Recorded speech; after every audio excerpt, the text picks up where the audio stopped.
and welcome back to Gamer Muscle Videos Live, where we jump back into the Simatech K2 cockpit with the SW20 direct drive wheel with the Ultracento wheel, rim, the simgear-co.uk, sim-gear.co.uk button box, and get ready for some driving, this time in iRacing at Sebring International, a layout that I'm not familiar with, so this should be interesting. As always the case, you know, we've just jumped in before even practicing.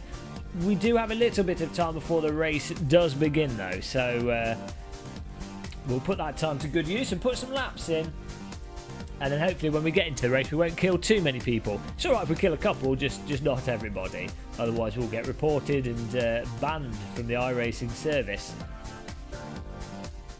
Let's get out on circuit here.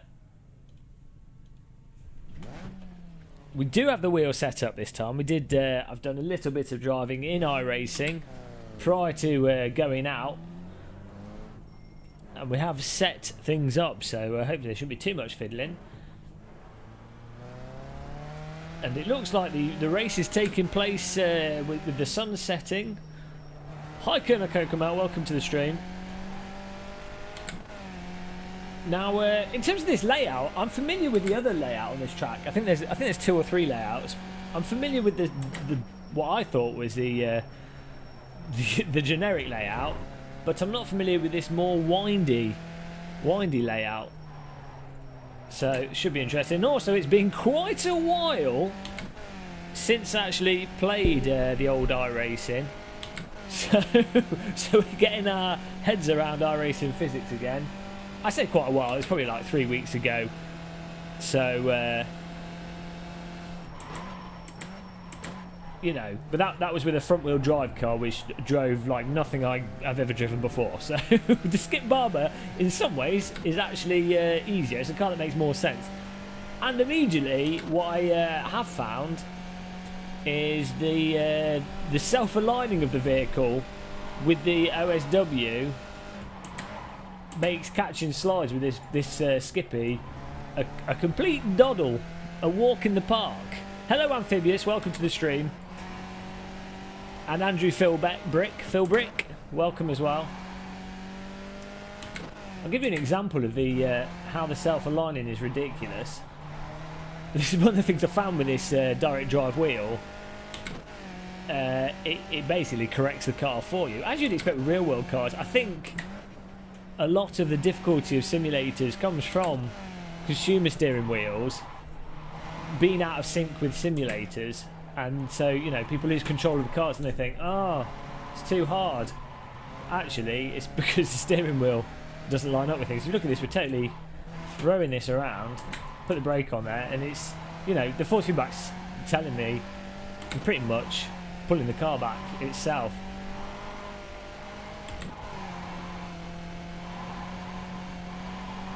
I mean, look at that. Drifto, Skip Barber. Oh, that's probably the limit. That was the limit. We ran out of wall. There is a limit to the track extent there, so we're better. I hope safety rating's not on in practice. Actually, let's be a little bit careful. Now let's get some laps in seriously, or somewhat seriously. I was first on YouTube. Oh, I get you.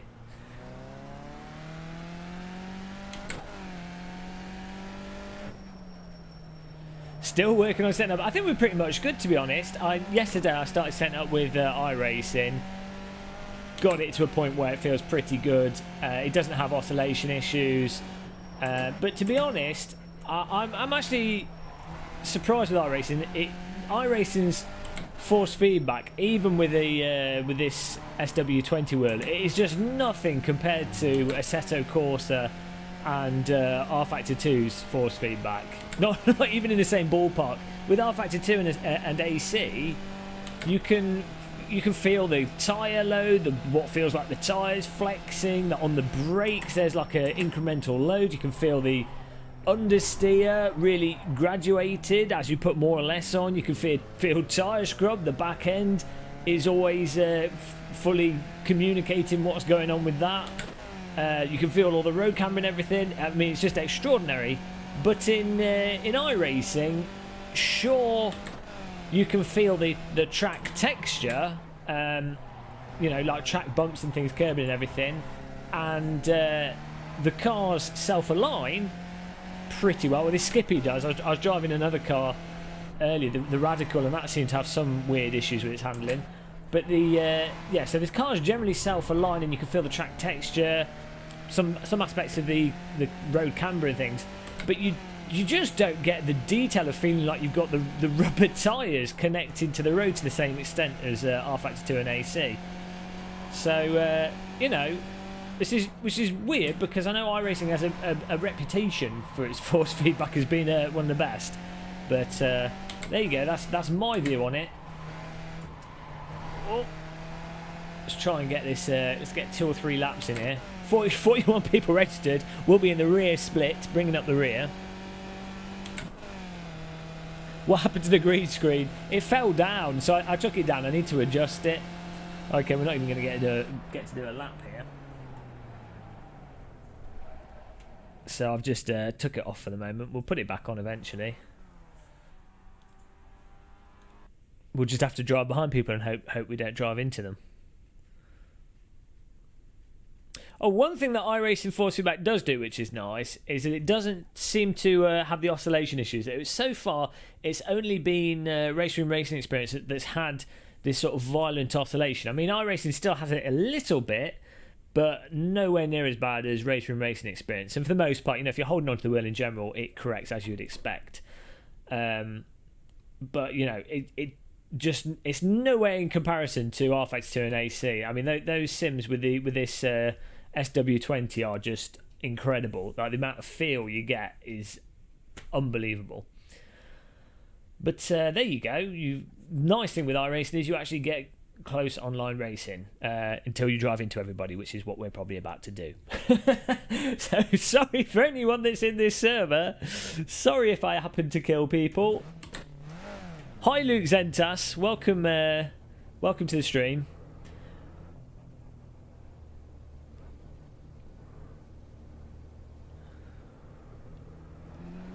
Why no VR? I'm still, yeah, I am still fiddling with things, and I'm using simulators that don't have VR. But I guess we'll be back in VR very soon. Although saying that, I'm going to have this screen on the rig for a while, because we'll have Dirt 4 soon. So and that doesn't have VR support.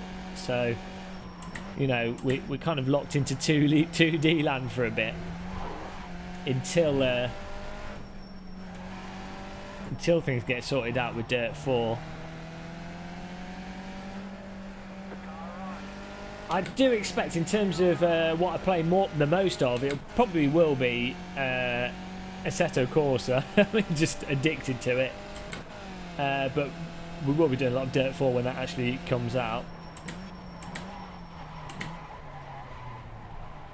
And I've yet to try Automobilista actually properly, so we need to go through that, and that doesn't have VR support.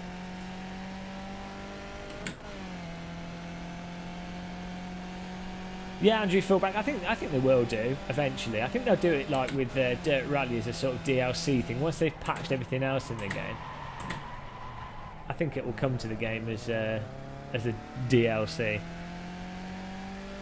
Probably for free on PC, but if we want to scrape the money out of the console owners, apparently they've sold over 1 million PlayStation VR headsets, which is pretty incredible.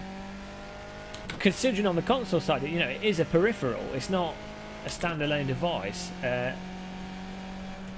I'm actually surprised how well it's sold on PlayStation for Sony. Here we go.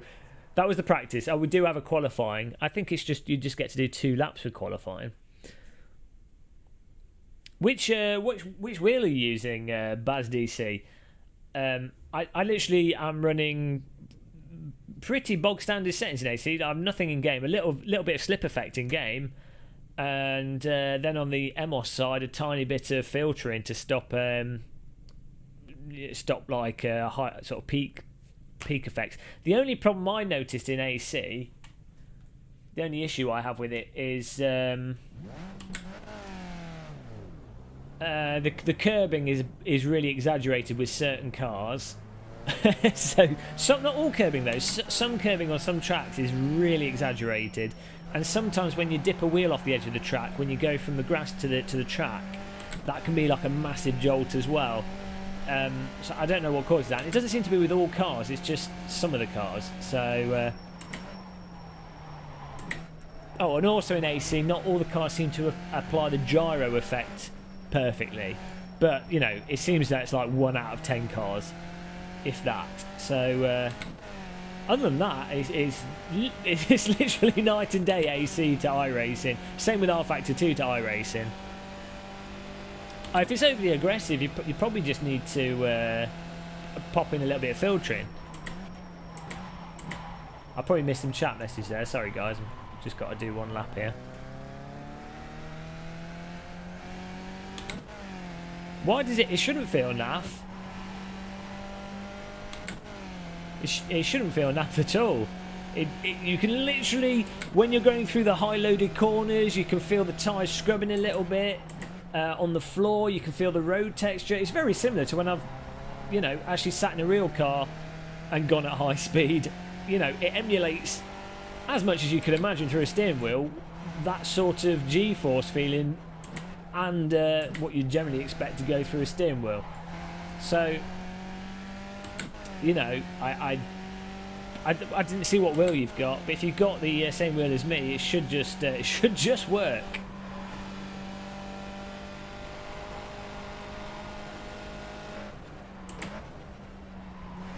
We've got to concentrate a tiny bit here. Just dabbing the brake. We're using the PT1 pedals, I forgot to say at the start of the stream. Sorry, guys.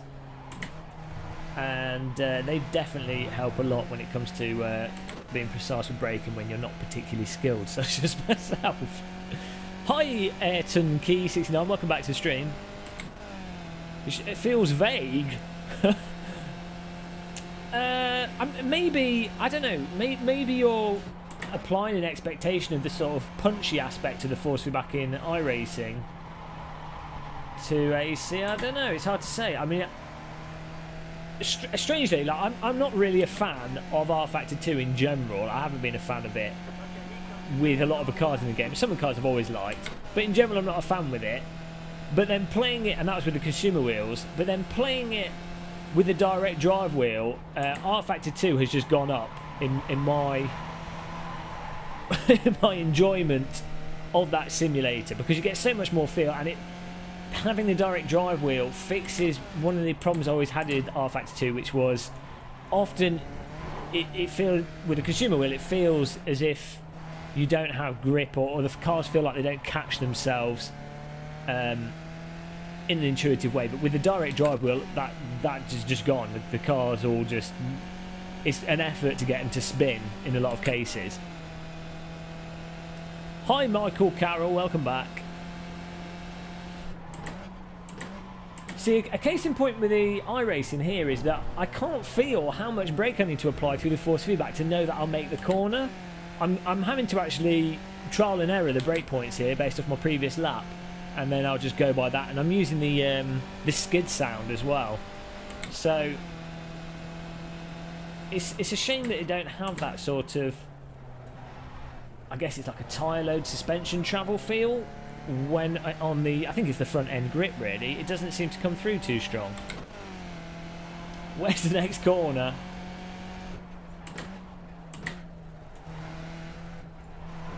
But I hope I'm going to spin it, aren't I? But hopefully I shouldn't be spinning the car. We're trying to learn this track in qualifying. Where's the next corner? Do I need to brake for it? Oh, it's coming up here. We've got these little cones as brake markers. A lot of these corners you could actually take quite fast. I recognise this part of the track from the full circuit.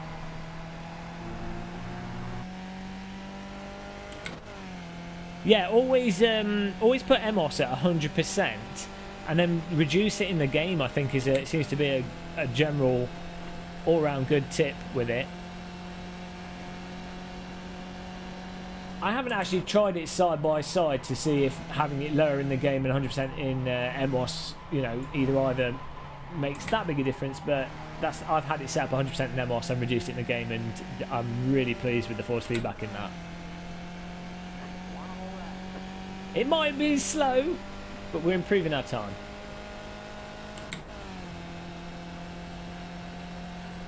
My nippy bathtub.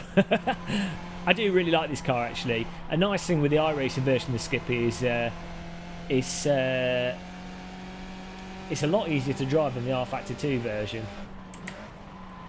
But it seems to be more prone to going in a straight line on the brakes than the R Factor 2 version. So just have to scrub what you've got in your mind. Though the R Factor 2 version of this car has different sets of tyres, and I think it might actually be a different version of the vehicle. So can't really make a direct comparison. You've just missed that, Mr. Ran. You'll have to rewind the stream about 10 minutes. you'll get a replay. I butchered that corner.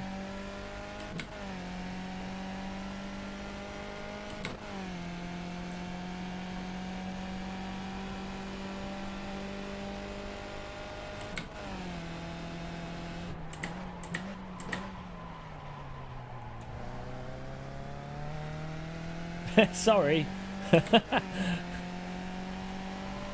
You came too late to the stream. You missed. That was in episode 1, part 3. That was literally just 10 minutes ago. I will do, yeah, Dub Chain. That's one of the reasons why I've been going through every single simulator, spending a good couple of hours messing around with the settings. And what I have done as well, I've also gone through community settings and tried them out, and so, you know, it's nice to see what other people think is the best, and then fiddling with my own sort of arbitrary choices, and then coming to a sort of compromise. Because there's always, I mean, sometimes community settings would be fine, but there's always like things that you might like subjectively more than other people when it comes to the force feedback. Like you might like it a little bit stronger, you know, artificially stronger in some cases, or you might like it artificially weaker in some cases. You might. Oh, apparently we're not allowed to do that. Apparently we're banned from that lap. I was doing good there. Yeah, so it's always nice to fiddle with your own thing.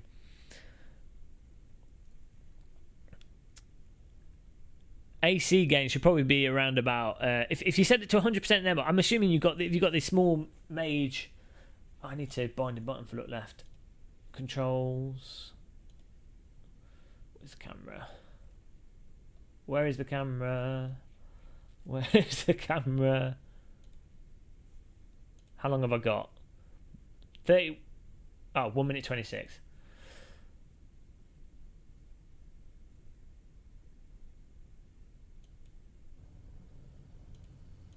I don't know where it is. I'm just going to have to.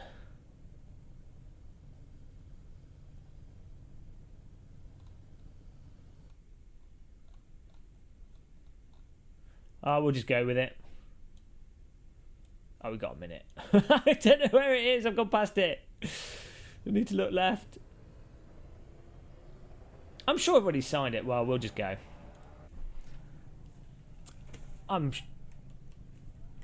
No, I didn't. It doesn't matter. We'll just use the rearview mirror and then hope that we don't drive into people. If anyone knows a shortcut for the side mirrors, that'd be handy right now.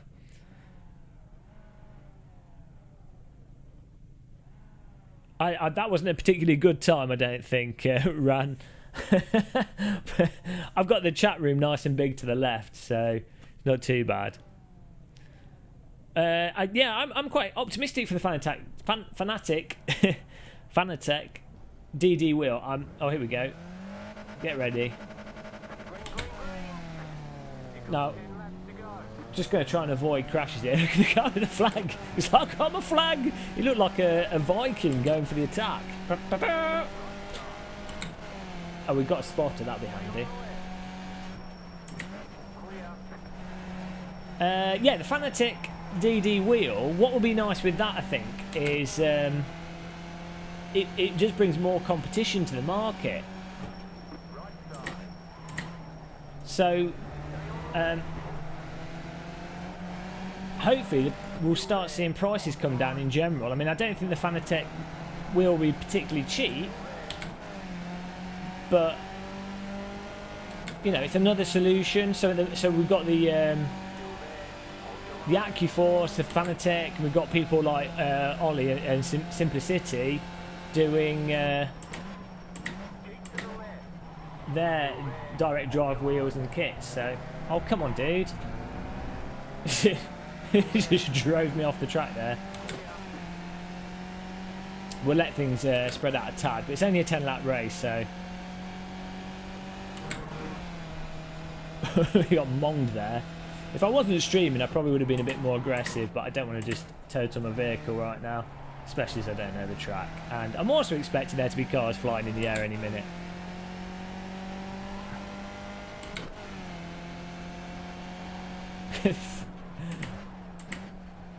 Oh, where's he going? That's the guy that almost took me out, I think. He doesn't seem to know the racing line.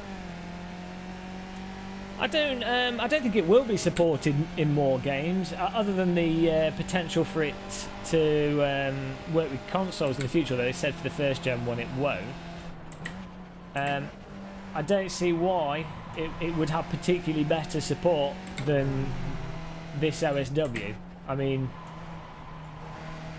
it's not... you know, this SW20 just comes up as a normal game controller. It's not magically different, do you know what I mean? Windows just sees it as an input device, so any game that allows you to add an input device, it works with, or should do. I haven't tried it with Dirt yet, or Dirt 4, so we'll see. But I don't see why it would have any problems in particular. We're struggling for grip round there. Come on, car! We need a hairdryer on the tyres. I've got the virtual mirror above. It's just cut off in the stream, but thanks for the tip. I'll remember the old term shortcut for when I inevitably accidentally turn it off.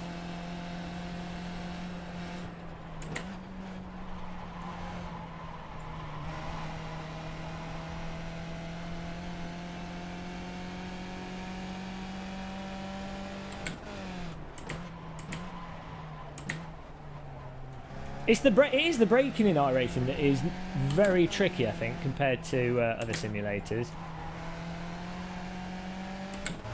I'm just going completely by the tyre sound.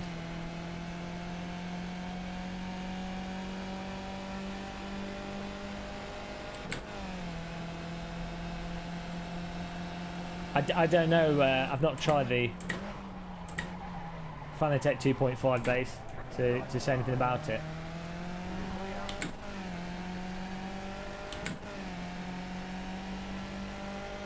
I've used the F1 rim briefly, and that felt really nice. I think the actual feel of the rims that Fanatec do...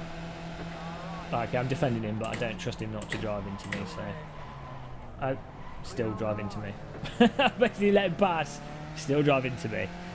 Yeah, I think the rims feel quite nice, the Fanatec rims. One of the things they do really well. They are quite expensive, though. But they do feel good. Guess you have to pay for quality.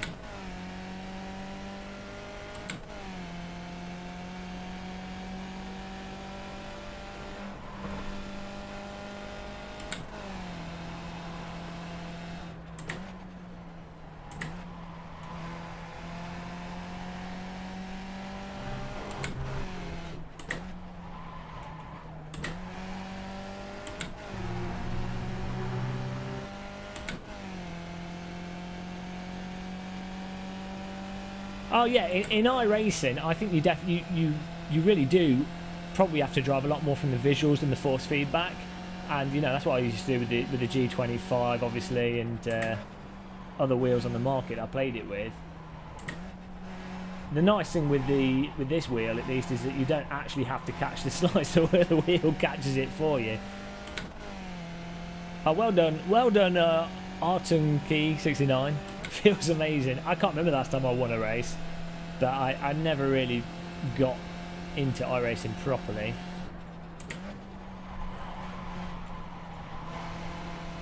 I mean, I'm having to concentrate so much here just to keep up with the back of the field. I guess if I probably stop talking, it might help. Ah, collision. Where are you guys going? But we are learning the track as we go, so...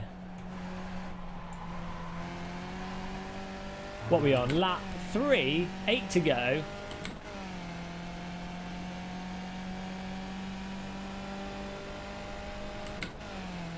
Hey Redstone Genius, welcome back.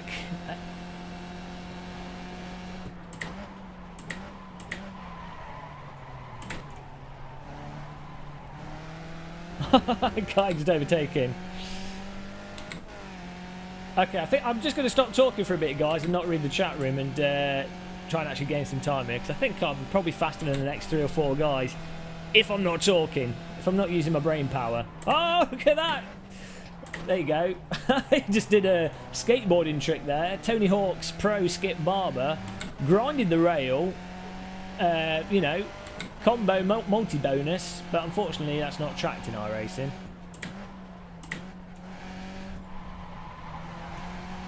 Let's hammer time. Let's get on this. I know I'm faster than these guys. Now I kind of know the layout now.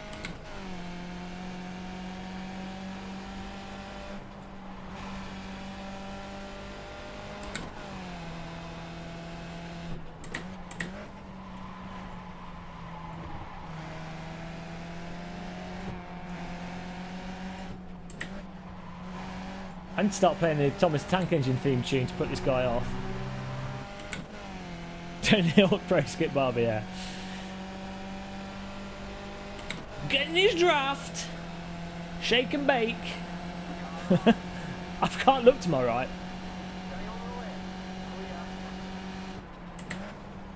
Don't drive into me, please. I'm not doing that corner right.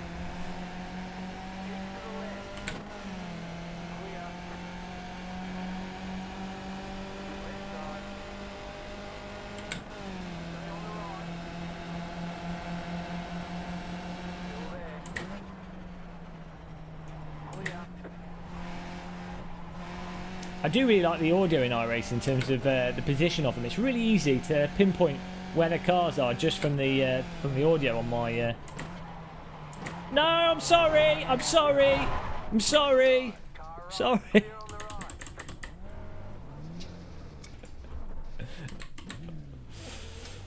Sorry! Oh no, that was totally my fault as well. I forgot about the iRacing brakes requiring a bit more time. Just killed him. I'm sorry. Oh dear. Thanks for ruining my race. Oh no. I'm blaming the iRacing brakes for that. It obviously wasn't my fault. You know, if I had the feel for the brakes working, that wouldn't have happened. Nothing to do with me not applying the brake enough. Just make it to the pit. Okay, I think the pit's a good... Let's drive there, yeah. Let's get there. We'll continue off. Oh, dear. What a terrible accident. I thought I could get the Tony Hawk's points. Oh, dear. I feel a little bit bad for him. Probably wasn't expecting a Skip Barber in his ear.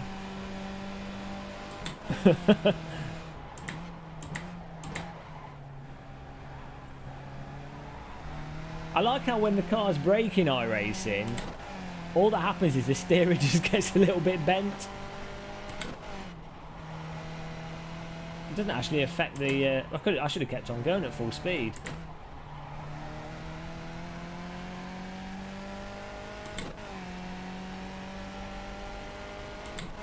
Where is it? I don't even know where the pit lane entry is.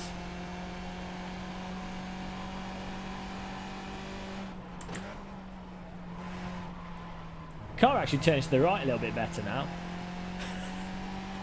We've done some technical modifications here. Car's actually faster. After the straights on the inside, okay.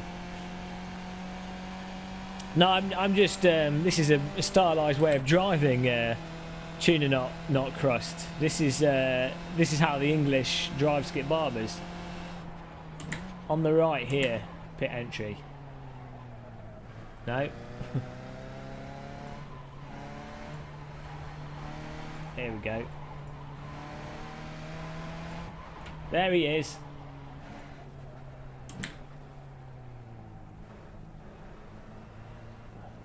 Where's our pit box? Does it even matter? Should we have a little guy sat there?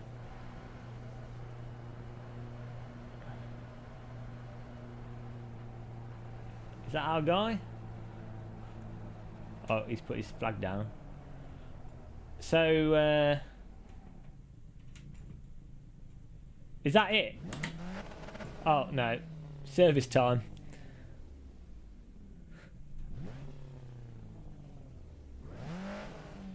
Don't know what they're repairing. I mean, car was destroyed. Oh, they were doing some back of the car fixing. There we go. Only 21 seconds to fix all that damage. Of course, as you said, it's a sort of fast pick for these noob series. Let's not drive out. Whoa! Someone's doing a Tokyo drift there. We're not going to come last. What is he doing? Is that the guy we took out? Sorry. Whoops. Someone should send this stream into the iRacing headquarters and report me. There's a strange British guy that apparently doesn't use brakes. Oh, new fuel and tyres. Just siphoned the fuel out of the car in front of us. Nobody noticed. Well, this would be a good opportunity to actually learn the track.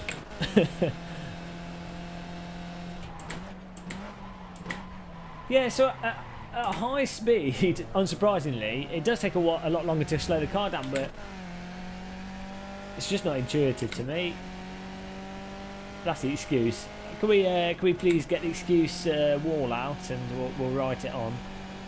I need to add that to the stream.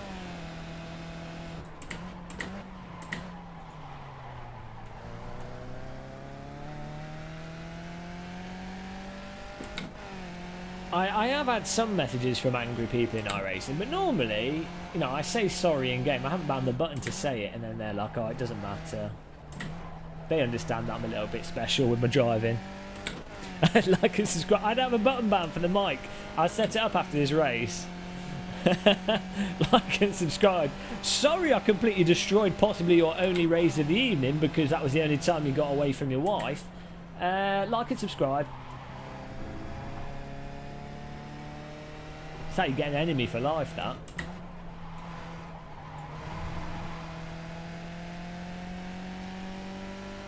Hi to Sony. Only whilst I'm testing this wheel out and using various sims that don't have VR support, but we will be back in VR very soon, I promise you. I do prefer to drive in VR. When it comes to streaming, I think 2D is a little bit better though. Partly for some viewers that tend to get motion sick from my head moving around, but also because my computer can barely cope with some simulators and streaming and VR, and then I have to see the chat room and things, so I need to get a 1080 Ti or something.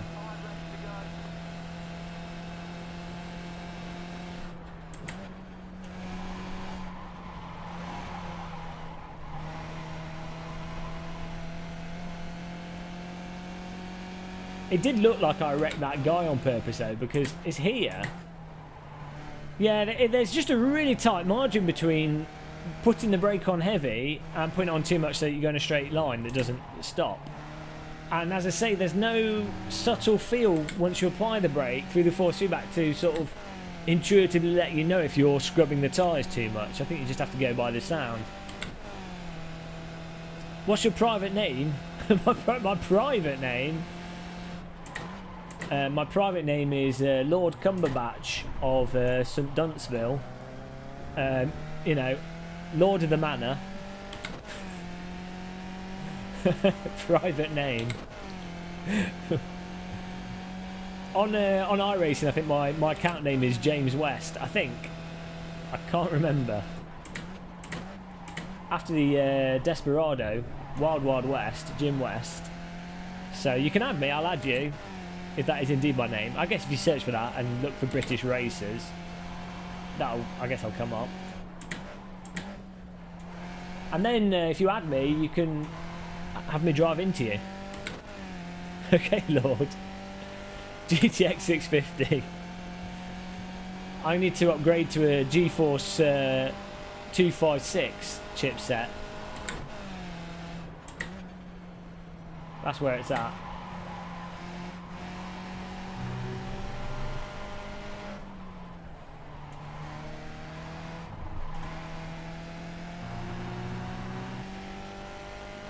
Movie star name. Oh, thanks for following, guys. Matthew Oates.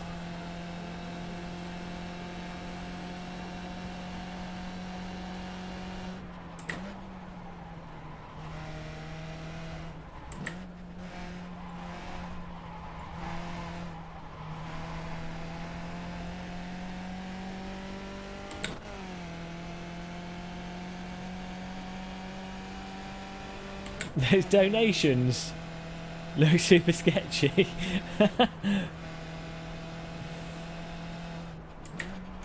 It's all a racket. Intel GMA 450. What was that for? Is that a recent one or is that an old one? I can't remember what graphics card I had on my Windows 95 computer. Oh no, I had a Voodoo 2. My first PC. It was an AMD processor. I can't remember which one it was, like AMD 2 or something. It was one of the early ones. And I had a Voodoo 2 graphics card, and it was bloody amazing. I mean, absolutely. Playing Half-Life 1 with that. Although, actually, I've locked the brakes up again. That's really easy to do. I played Half-Life 1 using software because I thought the textures looked nicer in software than OpenGL, because OpenGL smoothed everything out, made it look like an N64 game. Is this the guy we crashed? I hope we don't take him out again.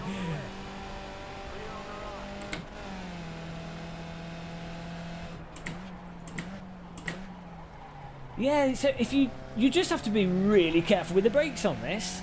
I'm going to just go by by foot pressure. That's the nice thing with having really fancy brakes, is because it's quite reasonably heavy on them.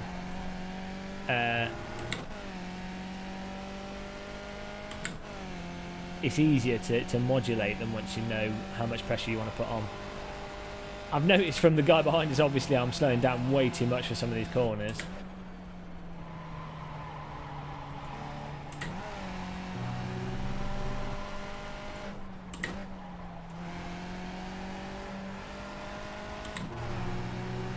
ATI Rage Pro. I don't remember that. Voodoo 3. Did the Voodoo 3000? Was that the one with the 5 fans on it? I know it was the Voodoo 5. That was when they basically went bust because they didn't change the architecture. They just kept adding more chips and more fans and add an external power supply. I'd love to actually get one of those now and try and build a machine around it. It was so ridiculous. I remember when it was on all the front of the PC magazines and Micro Mart. It's that last corner we're losing a good sort of second on.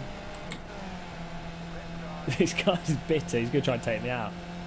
I'll let him go past. And then we'll drive into him again on the same corner. I don't think it was this guy that we crashed. I don't think it was, at least. So where's the brake point? There's the... Okay. Look for the 3 traffic cones. I think it's just after the 3 traffic cones. But they're not braking too hard.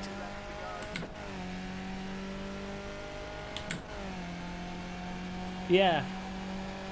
I can't remember. Oh, the original Unreal as well. I remember playing that on that Voodoo 2. Deus Ex. Deus Ex actually looked really good. Unreal games, Unreal Tournament, looked really good on with the 3DFX cards. To the Tomb Raider, the PC version. I can't remember which ones it were, but...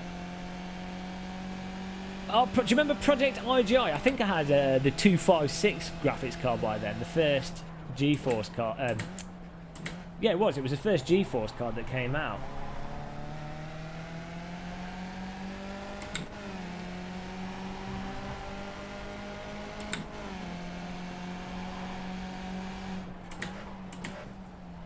We could try and overtake this guy before the end of the race. We'll give it a go. Snap on. Just dab the brake a bit in case...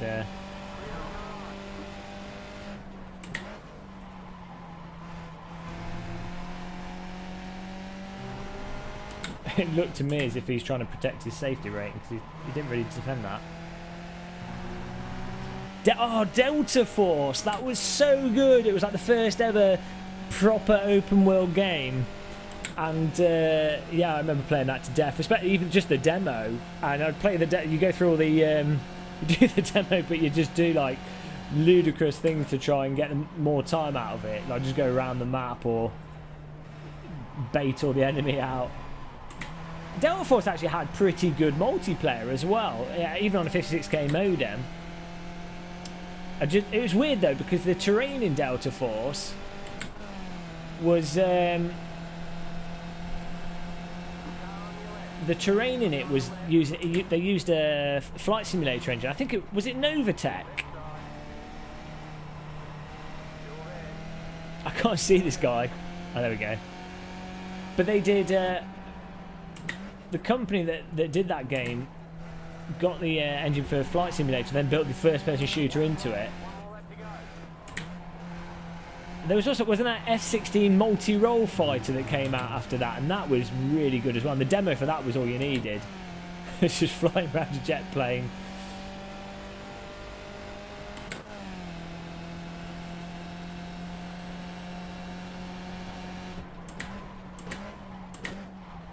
He just missed his break point there.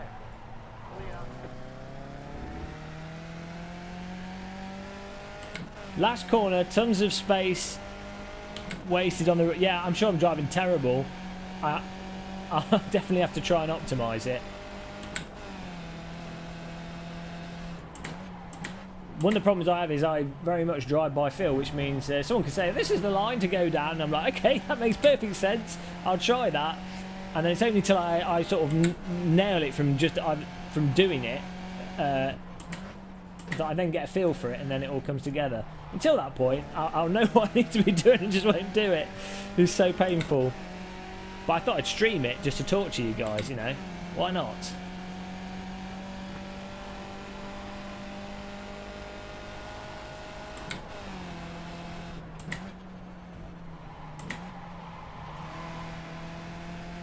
Need to bind a button for the tariff as well. This guy, if he's sensible, he was waiting to try and pass me down here in a draft. Oh, he's just butchered that last corner though.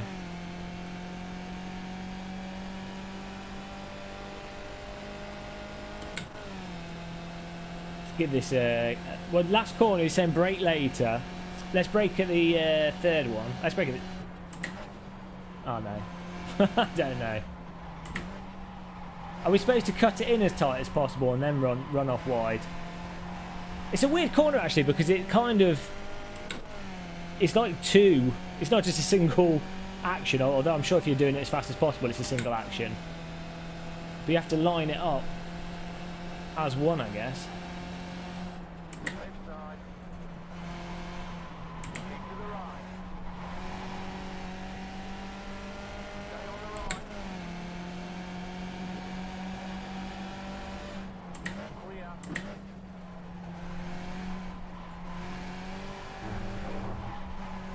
A bit rugged through there.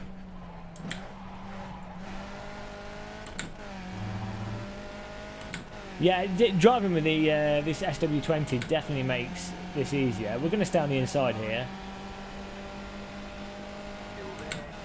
This guy seems to always miss this brake point, so I wouldn't be surprised if he does it again now.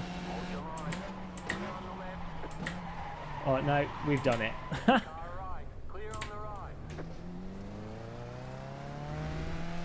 I just did what I said he would do. What a noob. Can we please have a refund?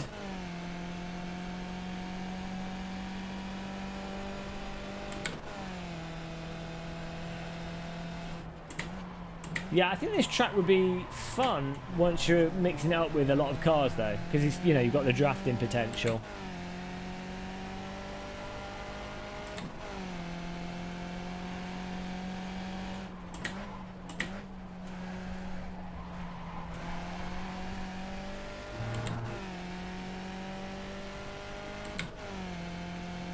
I wonder if we can catch back up with him.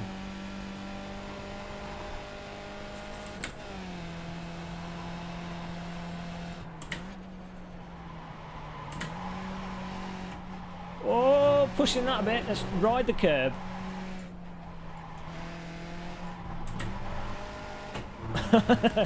No, there's no way we can get that any faster.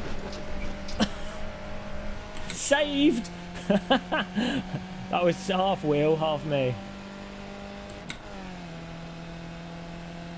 I thought if we nailed it through there at ridiculous velocity, we might have...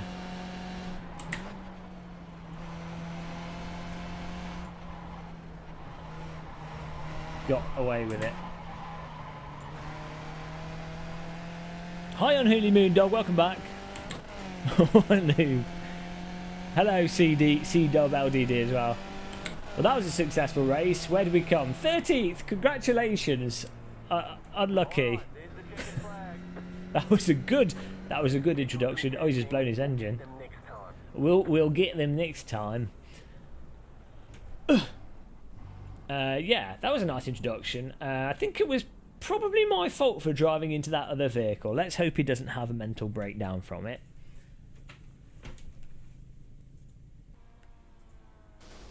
Okay, this engine is like, I don't need that engine. I'm so rich, I'll just burn it up at the end.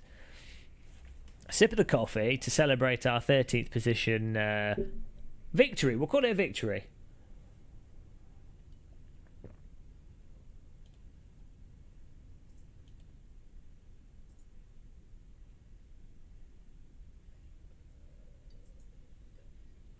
Okay, let's see what other races are running. Continue.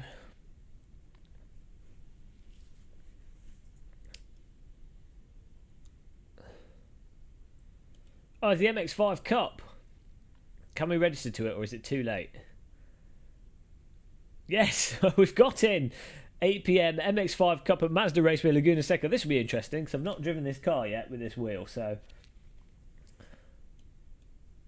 let's see how this goes.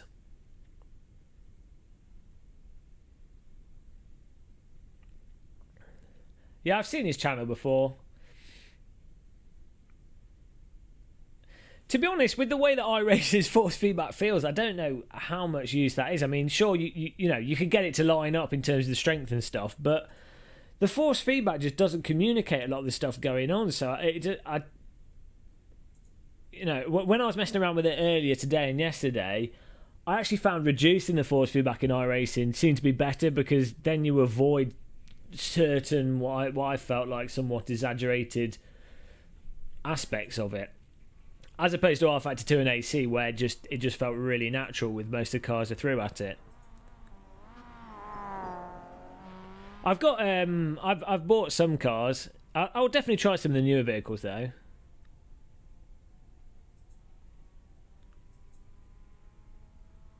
Way too many NASCARs. I will try some of the other vehicles. But, you know, I've never really been a huge fan of iRacing's force feedback and handling. I mean, I tried the linear mode with a bunch of the cars and ended up just turning it off. Even though in general with a direct drive wheel, you're probably better off using the linear mode. It just...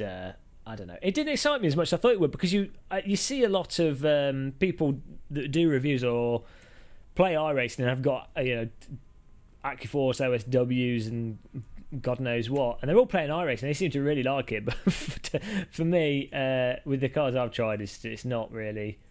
I'm a Debbie Downer when it comes to iRacing, but it does have the good close online racing. So what can you do? Let's bind the controls here. Where is look left and look right?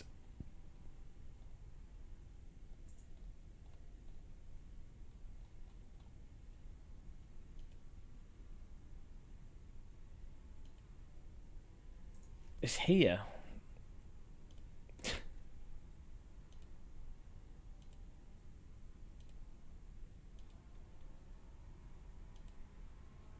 Ah, wrong one.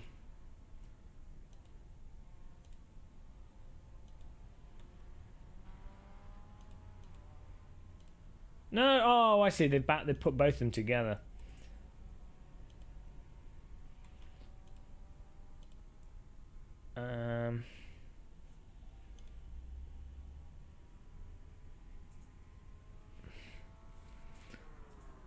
What's wrong with you, Redstone Genius?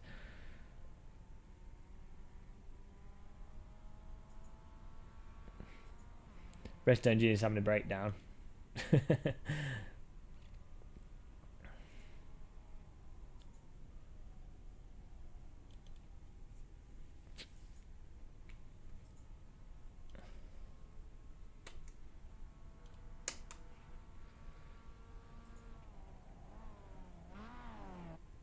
Flight Sim X disc is basically broken. Why? If you've already got it, just download it. There's not much on it.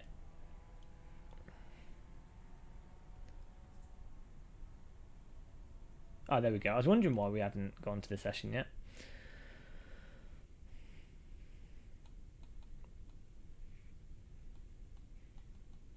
I ended up buying Flight Sim X on Steam actually. I'd already got the disc. Must have bought Flight Sim X like 4 times now.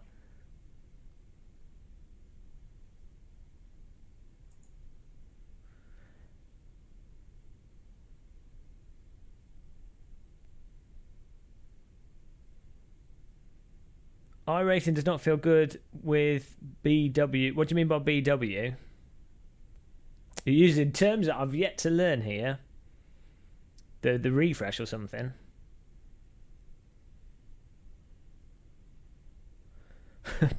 Backlight X56 is a display piece. Well, you know, I can think of worse things to have on display. We now look left and right thanks to sim-gear.co.uk. Bandwidth, okay. I don't know how to adjust that, so...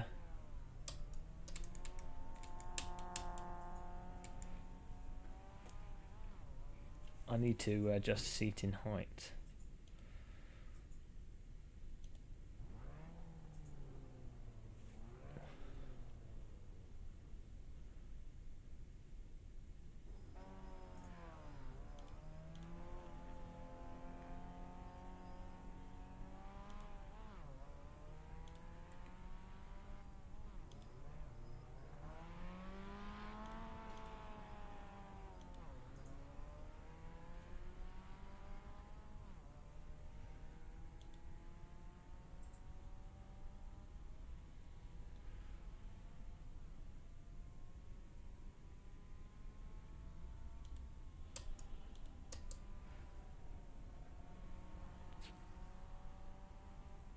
Oh, I had that banter. Shift display up, that's what I need.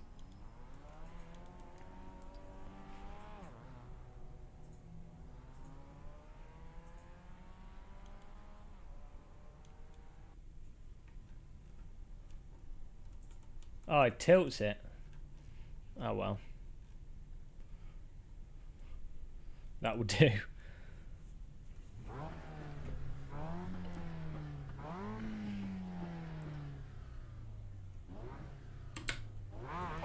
The only thing I've changed in Granity so far is the voltages, so that the wheel uses the full 100 the full 20 Newton meters. Let's turn this up a touch.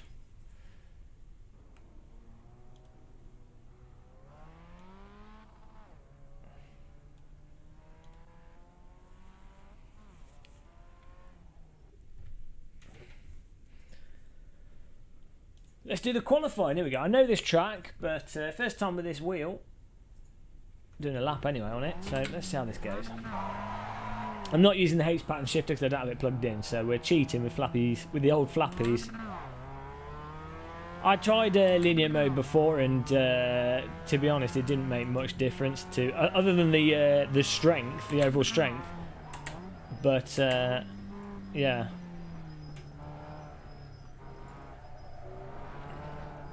With this Mazda,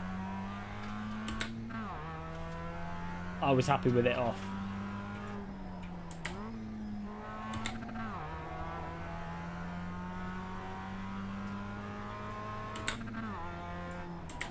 It's not hard because I've got the actual force feedback values pretty low. It's not set to the actual, you know, it's not set high.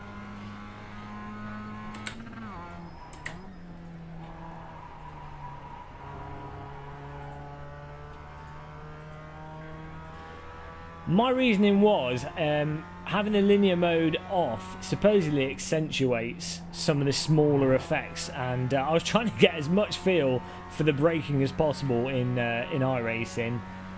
I don't know if it's made much difference, but my hope was that I would get some sort of additional brake feel. As it is, on the brakes I only get a feel for when the wheels lock up and they start bouncing. So it doesn't seem to have made, other than the general strength, in terms of practicality of the force feedback to drive off, doesn't seem to have made much difference either. Though you do have to obviously move the strength up and down if you do switch it on the fly.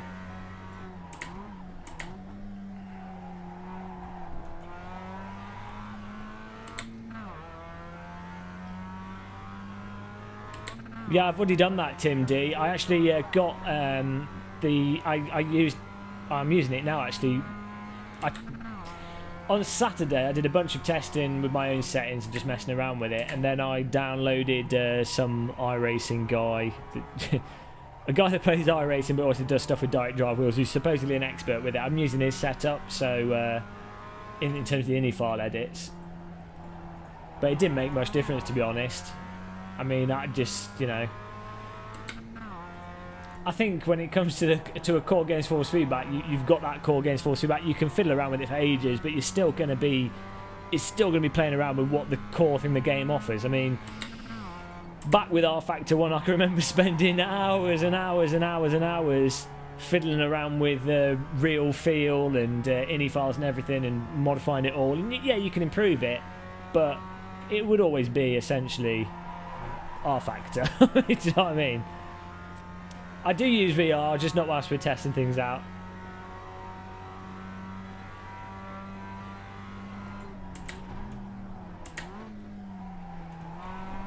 I just need to not read the chat room here.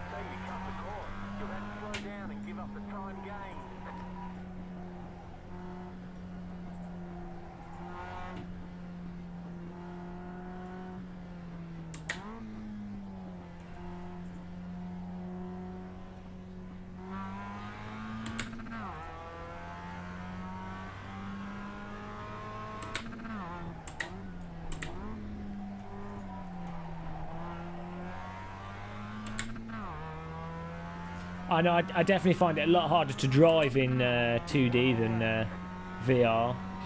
I get a much better perception of braking and sort of awareness of what's going on around me, and feeling like you're actually in the car that you're driving.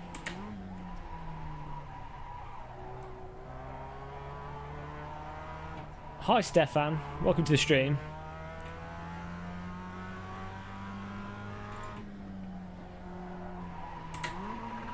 I blew the engine up then.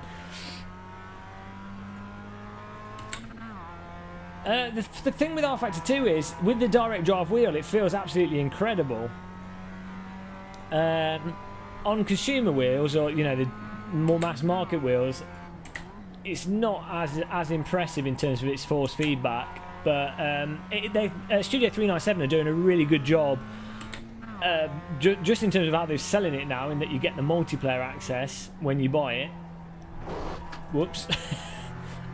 And you know, they're constantly updating it. They put the VR in it, and I think it'll come along, and it is coming along nicely. Obviously in the beta branch at the moment they've got the DirectX 10, I think it is, support, which at first won't make much difference, but over time it will allow for the game to become more optimised and have nicer shaders and lighting and things.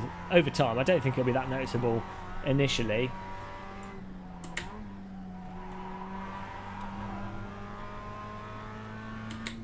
But yeah, I'd probably wait for it to go on sale if you're sort of on the fence or you're not dying to play it now. If you have a direct drive wheel, I would get R Factor 2 straight away and just drive the McCann Trophy, because it's really good fun. I mean, I was just driving that with the AI, and the AI were trying to murder me, but it was good. Actually, the only bad thing, the only really off-putting thing with R Factor 2 for me was just how slippy the grass is. Even with the direct drive wheel, the grass just seems to kill you. But other than that,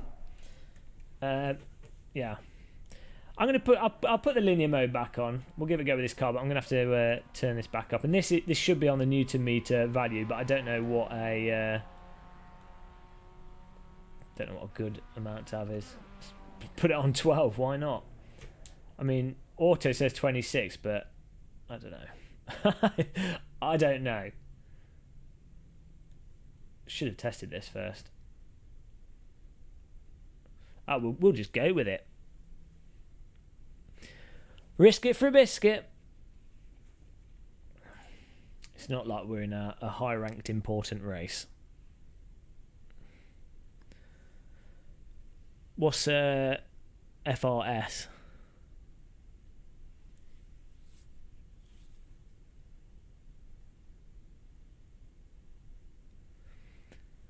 Oh yeah, I wouldn't be surprised, but you know, it depends. It will entirely depend on the situation in reality. Obviously, I mean, you see instances, even in Formula One. I just remember back in the day when Schumacher and Kubica were racing against each other, and they were trying to overtake on the grass. And you see it in like GP2, other race series, sit in BTCC. Cars will, you know, try to do ridiculous overtakes on the grass. So in certain situations, you know, you can go on the grass with various vehicles if you know how to catch it and control it. And if the grass isn't damp or, you know, whatever, there's so many variables.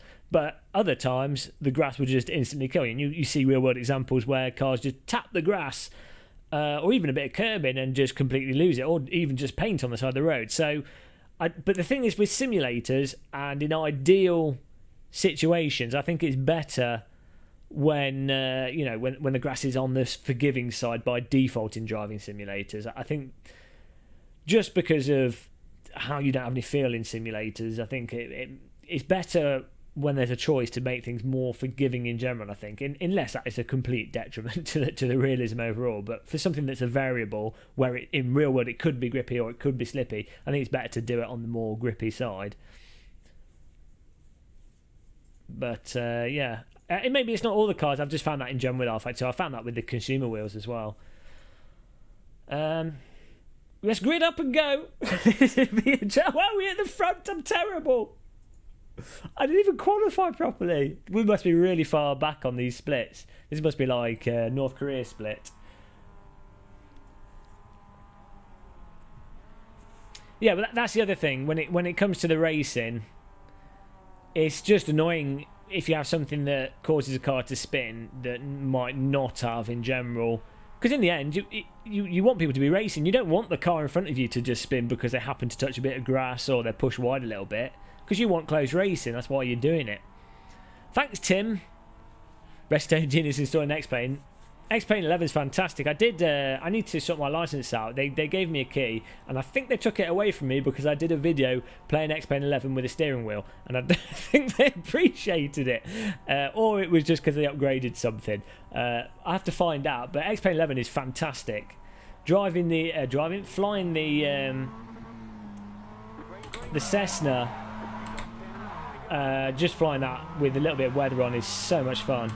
Let's stick on the inside of T1. Let's see where we can finish this race. I'll try and concentrate a bit. I'll try not to read the chat room at an inappropriate time.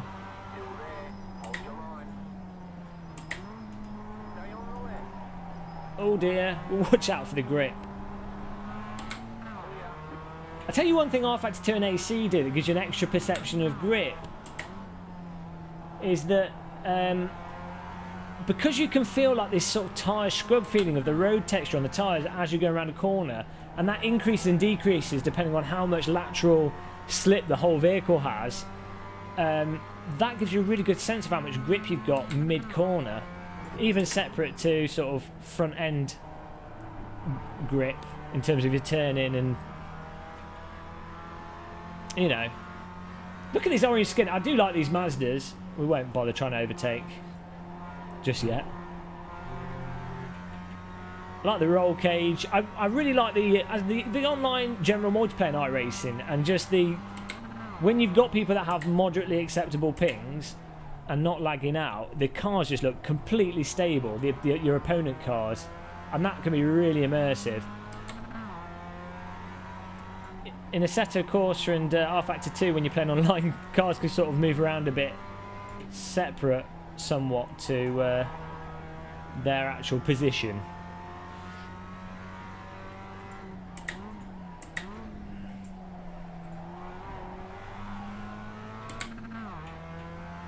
Hi Lovrov. I am indeed, but I'm cheating. I'm using flappy paddles. And auto blip. I'm being so lazy. But, you know, I've secretly upgraded my Mazda. The scrutineers... Where's he going? The scrutineers didn't see my flappy paddles I installed. I just put them on the vehicle just as we... Oh, bit slip there. Just as we went to the track, took him out of my pocket, slapped him on. A lot of slip through there.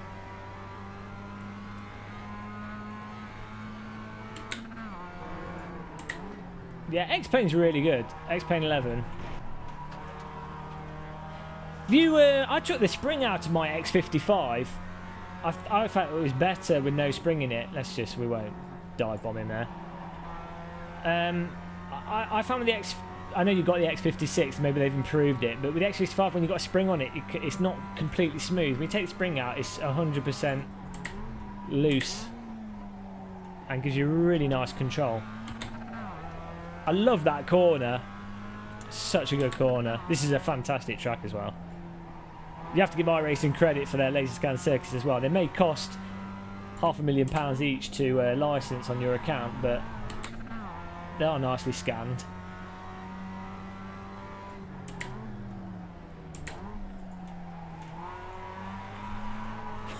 It's such a cheat. Still drives the same shit cars. I like the Mazda, Sloppy. Look, I might have a hairdresser thing going on here. I do like this car. You can't keep me away from it. Ever since Need for Speed. Well, where's he gone? What? Okay, I was saying the netcode's fantastic, but the car in front of me just disappeared, then appeared inside of me. Yes, ever since Need for Speed, the original one, Need for Speed Underground, and you could put those body kits on the Mazda MX-5, I think it's a perfectly nice car. It's the car of your dreams, and only costs £8,000 or so.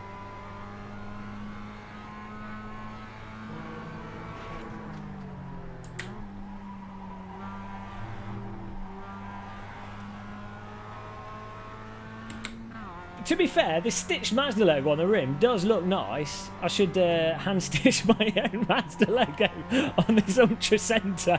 Spell it wrong and have it all like wonky. I think that'd be a good idea.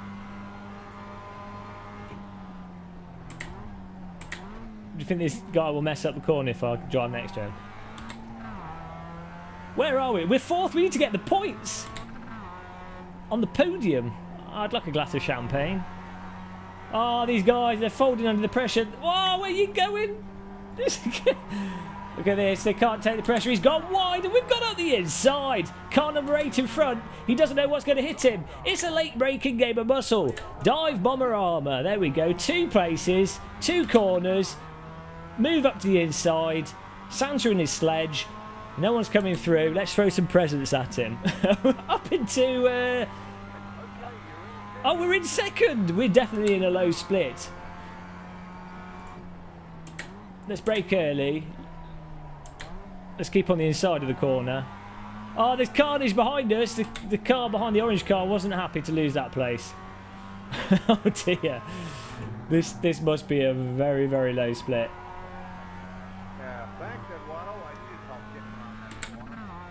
I can't hear what this guy's complaining about. Oh, we're catching up with third place, guys. We're on fire. This SW20 has upped my skill level by a factor of 30, apparently. Who needs skill when you can have a steering wheel that drives the car for you? It's like having an aimbot installed.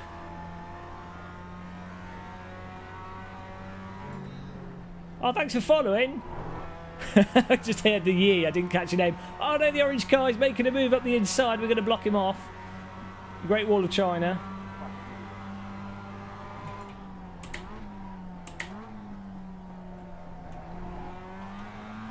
Oh, the car in front's slow. And I doubt he has the power of the direct drive. Oh, we just had a big stutter there at the worst possible time.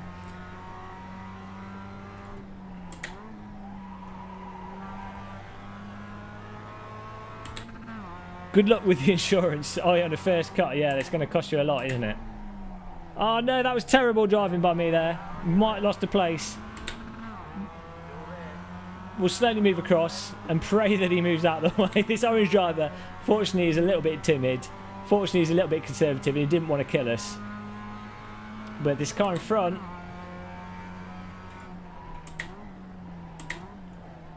Is this a back marker? This car's dinged up. I think it's a back marker. No. I don't know. No, I don't think it is a back marker. It's just someone that drives horrendous. Where's he going? Why is my camera not working? I must have unbound it by accident. Yeah, I think that was a back marker.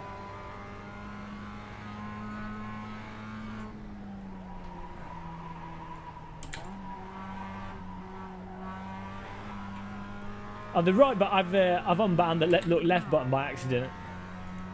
Whoops. He's off the limit, maxed out in his MX-5 at 60. This is 90 miles an hour up the hill. This is the speed that one typically downshifts from 5th into 2nd gear.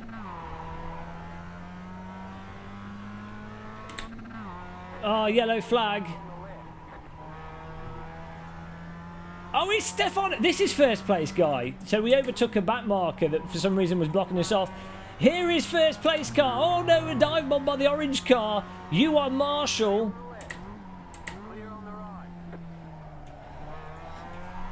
You and Marshall behind us. Yeah, this wheel does make this a lot easier to drive, to be honest. I mean, you especially notice on that last corner. But we've got Stefano Cavasuti.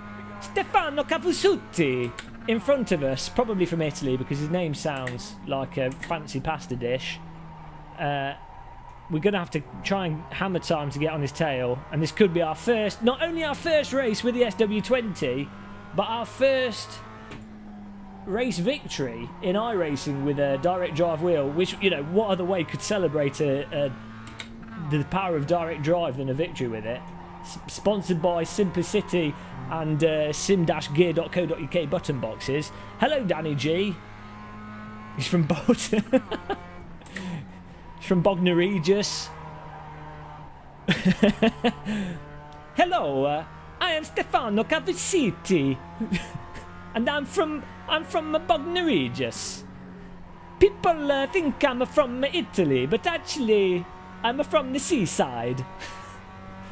Horrendous Italian accent attempt there. Don't tell anyone at Kunos.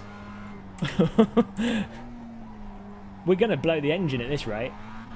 Better not keep downshifting into 2nd. I don't know where I've picked this habit of downshifting into 2nd at high speed from. It's, you know, it's as if I've got it from some bizarre real-world traumatic experience where it's acceptable to go to 2nd when the engine obviously can't take it.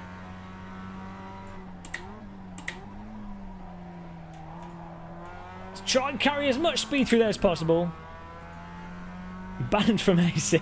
I wonder if they can actually ban an IP from their server list. I would have thought so.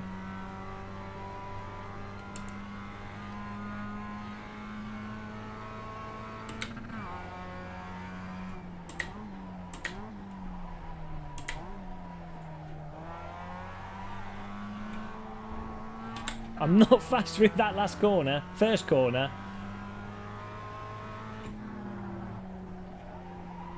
We can just knock the car into these. Don't think we even need to brake. Why am I using the brake? This car's not fast enough. This is like soapbox racing. Don't use the brake. Let the momentum of the car carry you through the circuit.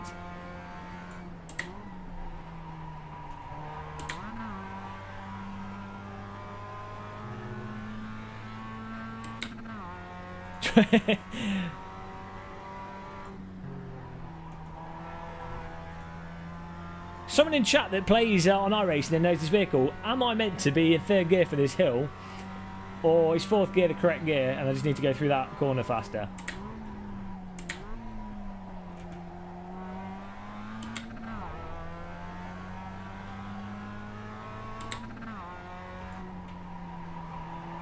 There we go. Knock it onto the inside there. Hopefully he's going to get held up by the back marker. Second work, yeah. Down the start finish line, straight second gear. Best place to use it. That's slow through there. What am I doing? 4 laps to go. 5 seconds behind Stefano Cavagita. It's like that scene from Inglourious Bastards.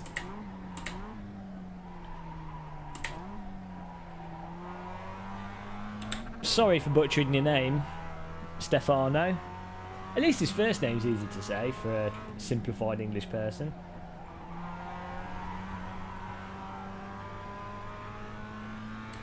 Oh, I'm missing your instructions there. They were too long.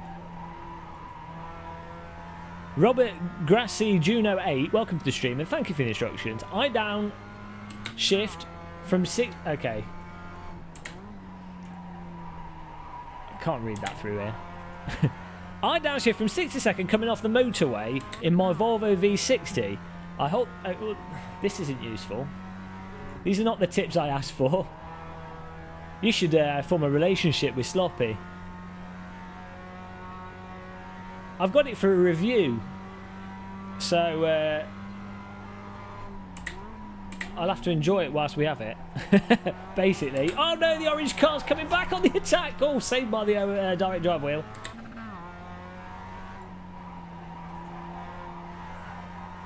Whoa! I need to spruce up the speed through these corners. A little bit wide. No warning there. Thank you. I have to say one thing iRacing's forgiving with. One thing iRacing's forgiving with is it doesn't give you the Kunos North Korea corner cutting penalties. 3 laps to go. 2 laps to go now. Thanks for following.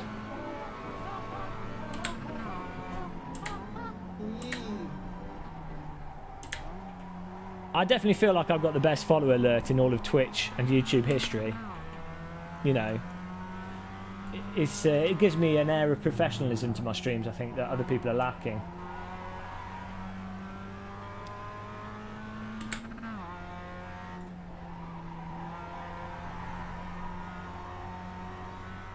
Do they have functional safety cars? I think they do, but not in you know, these short races.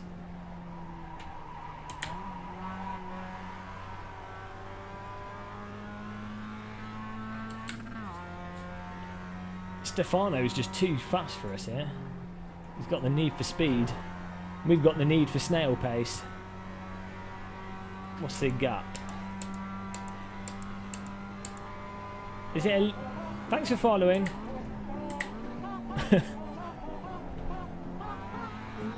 Is it illegal to put them on? This is button. Oh dear. Can't remember what button I bound for the mic. Hello? Or is it this button? No? No, it's not that one. Oh, I don't know. Last lap. Oh, we are getting closer to him.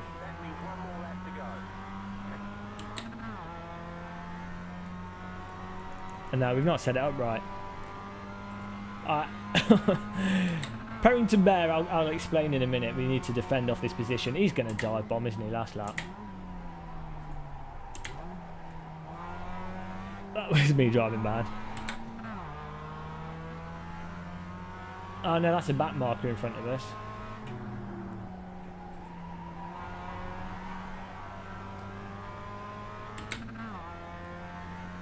VR is better. I'm not using it because I'm testing the wheel and I'm playing a bunch of simulators that don't have VR support, and Dirt 4 doesn't have VR support, and we're going to be playing that soon. So we're in 2D land, but we will be back in VR land soon because I've dialed the settings now for AC, I've dialed them in for R-Factor 2, dialed them in for Race Room, and I've dialed them in for iRacing. So, you know, in terms of messing around with settings, we're pretty much there. And then the other reason is for streaming. One of the issues with VR is my computer's not fast enough. Really, I have to play with low graphics, and it's hard. It's really hard for me.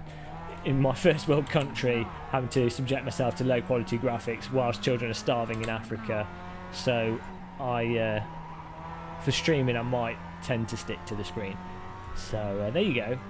I'm just going to put that as a t-shirt. Why aren't you playing in VR? Because my computer's too slow.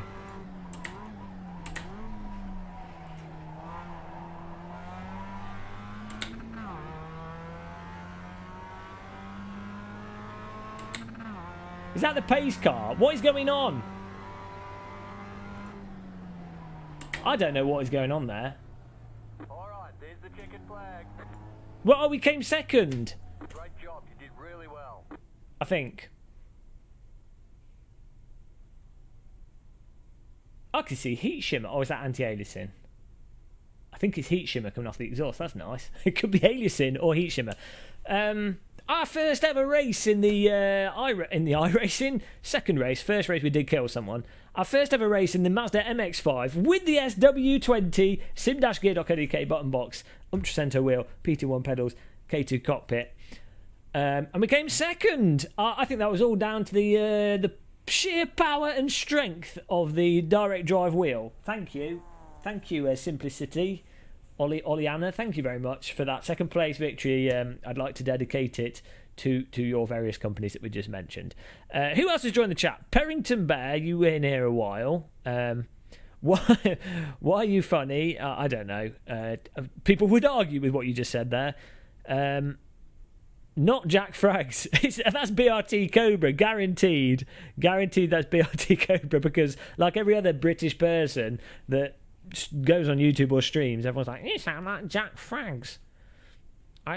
Do you know Jack Frags? Do you know this other person that happens to live in the United Kingdom? Oh no, it's not not Jack Frags. Are you BRT, or are you a second account, or one of BRT's friends, or is this just some kind of accidental thing that's occurring? Spec Racer Ford, yeah, I actually do like that car. Let's see what's racing. I want to play Dirt 4, but I haven't got a press copy, so I can't actually play it yet. I've bought it, so when it actually comes out, I'll be able to play it. But Codemasters don't seem to don't appreciate my channel, probably because I slated the last Formula 1 game they did and made a few jokes about it crashing and not being very good. So that probably explains why they haven't given me a key to Dirt Rally for free. But you know, when it comes out, we'll be playing it. I don't think I can drive this Spec Racer 4 because there isn't actually a race.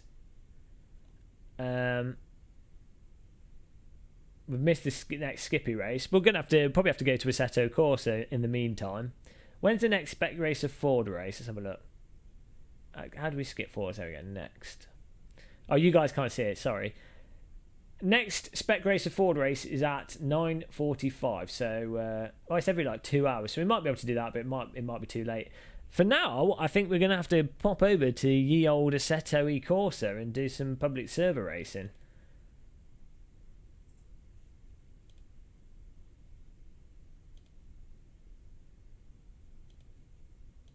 So we'll load that up. Oh, we'll see what's... no, we'll do public server racing. We will be doing a sim racing system later in the week as well. What is that? Is that a fucking bear? Or is that a rabbit? Ever considering using iRacing IR? What's IRFFB? I don't know what that is, Albert over Ring.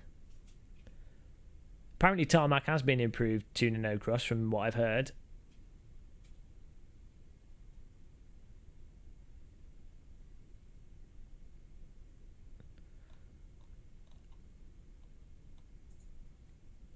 JB, yeah, that's weird, isn't it? Maybe they just don't like English people, despite the company being based in England. Oh no, yeah, they've given them out to is it? I always forget his name. The guy that Sim Racing Paddock have a copy. Sim Racing Girl got a copy. She's in Germany.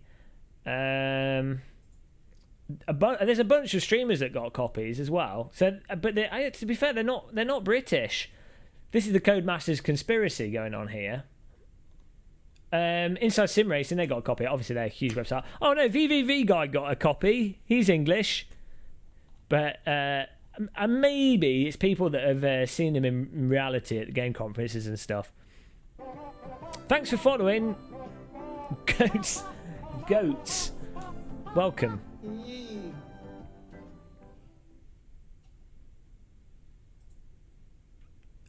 Well,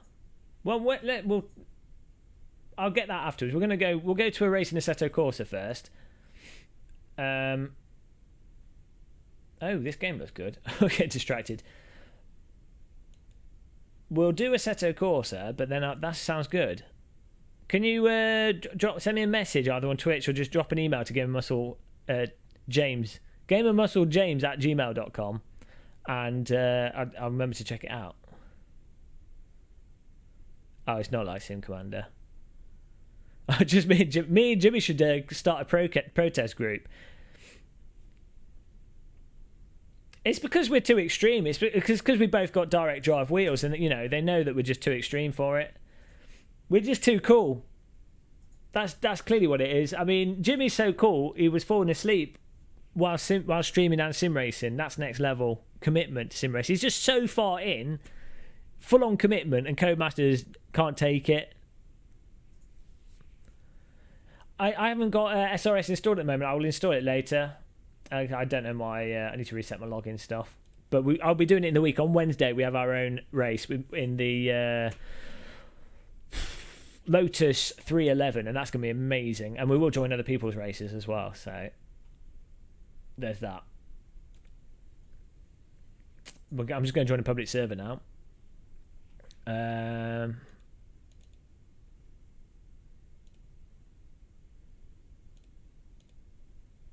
Here we go. Now you can see what I can see.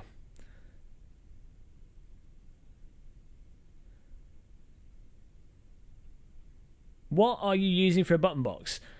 I'm using the sim-gear.co.uk large button box they do, which has 2 rotary encoders, 2 toggle switches, and 3, 4, 5, 6, 7, 8 buttons, and then the 2 shifters, and it feels really nice. We'll be doing a review of it soon.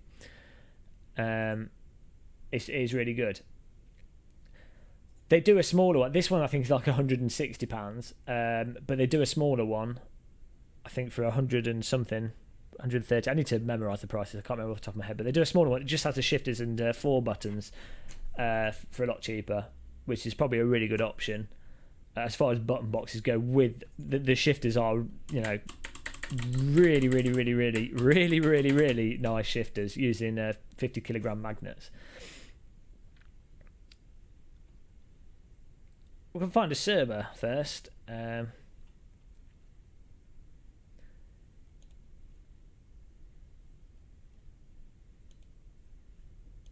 I've just joined this server quickly because I only have 1 slot. We'll see if we get in. Probably won't. How much was my rim? I got the Ultra Cento rim, which cost £90. So it's got a nice shape to it. Actually feels really nice. Only thing I don't like about it is it's not completely round because the top is slightly higher up to supposedly give more visibility to the dash. But other than that, it has a really nice grip shape to it for your hands, especially for this work. Because I don't like to generally race with gloves on because I can't be bothered to keep taking them on and off whilst I'm doing other things. If you don't stream, that wouldn't be a problem and you'd just drive with gloves. But if you like to race barehanded, this shape of the rim is just really nice. It's a good sort of all-round rim for lots of different cars. It's only 300mm. I will do some drifting as well later.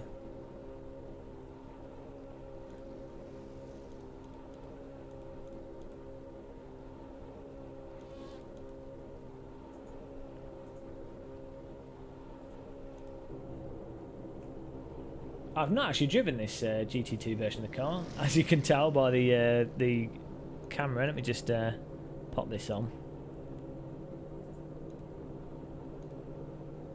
There you go. I didn't get a discount on the wheel, no. SimGear sent me the button box to review though, so I didn't buy that. So that was nice. That was handy. I just bought the wheel from Amazon.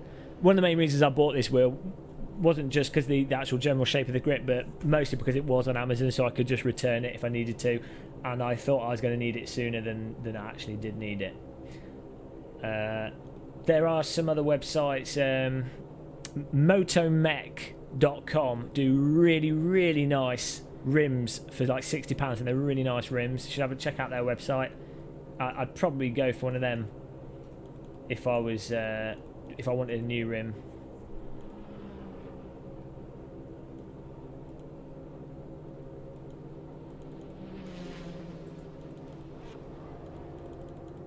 Oh, we need to change MOSs actually. This is a nice thing with this wheel. You can just pop over to any sim, and the MOS profiler, which is basically like Logitech profiler, you can just change things on the fly and it just works. So you could you can set loads of profiles for different cars, different sims, whatever you want, and it just works fantastic. The Spec Racer starts in 5 minutes. No, it wasn't on my... Why didn't it come up then?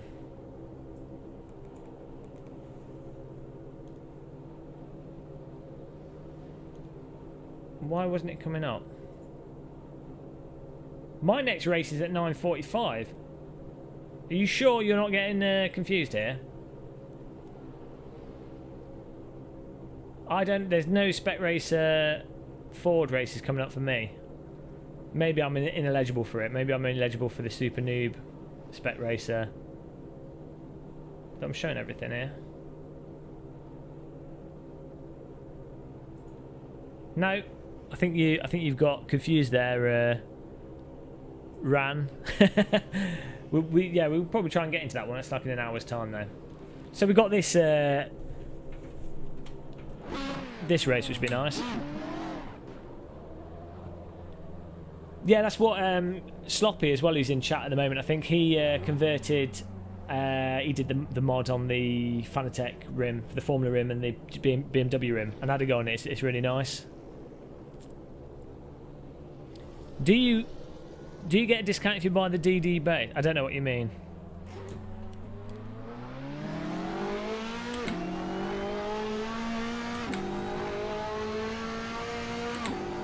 I'm not sure what you mean.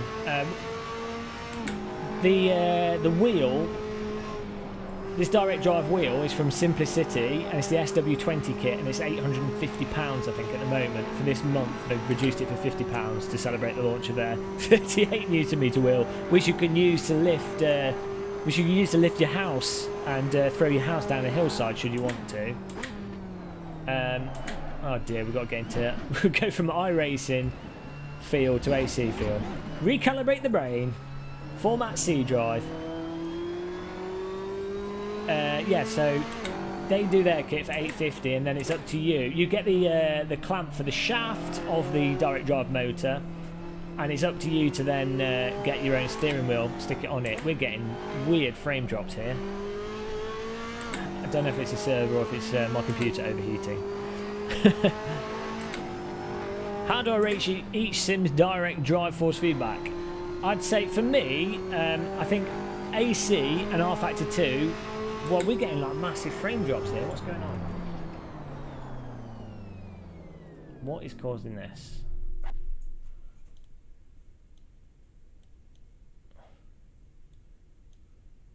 Let's see what's going on. Yeah, for me, AC and R Factor 2 are on a par. They've got different force feedback, but they communicate exactly what's going on in this sim really clearly. That's not even showing. It's possible that my PC is overheating or my graphics card is overheating, so I've overclocked everything quite a bit. iRacing, I don't like its force feedback that much. It self-aligns the cars nicely. It's not problematic, it's not broken, but I don't like its feel as much. And then Race Room has a lot of oscillation issues with a lot of the cars I've tried so far. It still feels a hell of a lot better with a direct drive wheel than it does with a mass market wheel, but it's nowhere near, you know, it's just not as seamless or one-to-one realistic as R Factor 2 and Assetto Corsa feels.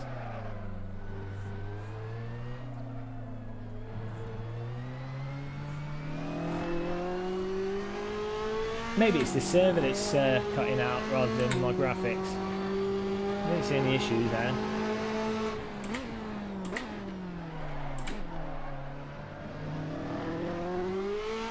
You should be able to get one qualifying lap in here. I'm missing out these chat messages. They're too long. I can't read the Bible whilst driving a GT car at 240 miles an hour through Eau Rouge. Please read the Quran whilst you drive. And on day 42, Muhammad said, "Be kind to your fellow man."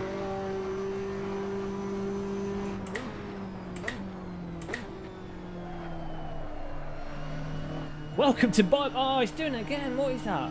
We're getting some random drops. I'm not sure what that is. We'll bear through it. We should do Bible studies. We could go through each religion. We'll start with Mormonism. And go through Christianity and Islam and you know, Bible studies and sim racing. Perfect combination. Completely logical. There is a good quick release. I will drive AMS at some point. This is impossible to read the chat whilst going through there. Yeah, there is a good quick release, but it's like £60 per thing. So if you had 2 wheels, I think it'll end up costing you about 110, 120 quid. Reading and driving at 200 miles an hour is not good. It is a bit low. I need to tweak it. I've not driven this car yet, and I just literally turned it down. But with the random frame drops, that's probably a good thing for now. Oh, why would they put the weather so bad? What is wrong with people that put these servers up? How do you even... What's the mental process for setting up a server in Assetto Corsa and going, yes, it would be really nice for everyone to race in bloody Jurassic Park rainstorm weather with a T-Rex chasing after them. That'll be really nice. That'll certainly cheer up British people that don't get to see any sunlight. We'll just make it look like shit. It looks like an N64 game. I don't know how much fuel we need. 60 will do. When in doubt, 60. Cold tyres piled up. Yeah, here we go. This should be a disaster, but it's alright. Let's turn the force feed back up a touch. Good idea. Put it on 70 here. It depends what you do in VR. If you're playing VR games, the 1070 is fine. If you're playing simulators and you want to crank up the graphics, whoops, that wasn't what I meant to do. Then yeah, if you want to crank up the graphics, then your 1080 is optimal. We'll go around the outside and pray that no one drives into us. They probably will do. Rejoin the track. There we go. And they've changed the drivers' names in AC from the last time I played it. Let's this guy go in front of us. There we go. Oh.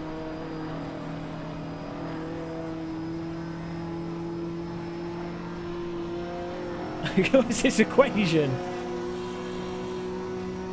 Yeah, that's what as Sloppy said. You know, if you're going to crank up the super sampling, which especially for simulators, driving simulators, you'll want to, because it's the only way to really increase the distance, the fidelity in the distance. You know, make up for the lower resolution. Then you know a 1080 will definitely help with that. You can run it about 1.3 comfortably on moderate settings with a 10. Nice try, but yeah, 1080 will probably be the optimal graphics card.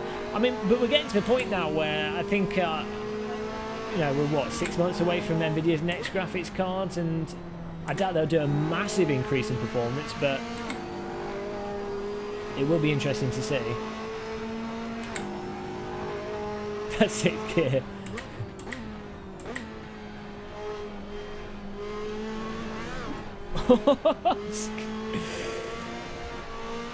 We're driving terribly, but it's okay.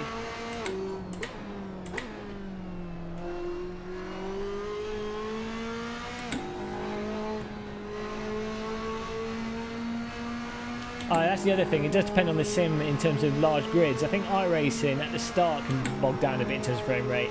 R-Factor 2, you could have like a million cars on the screen and it always tends to run the same. It's the tracks in R-Factor 2 that cause slowdown, because they've got really good optimization for the vehicles.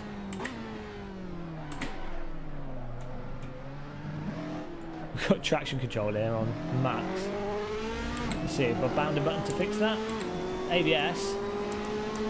Oh no, I've not bound the traction control button. Brake bias.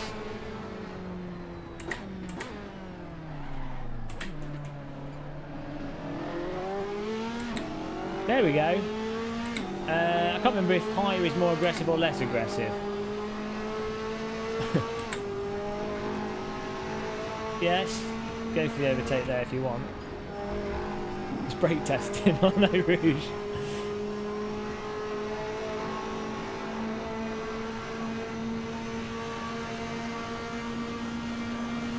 Let's try and only lose one place here.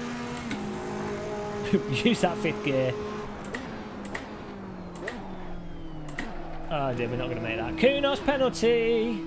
Thank you, Kunos. I really appreciate the 10-second penalty. Really love 10-second penalties that you can't get rid of until you reverse park for half an hour.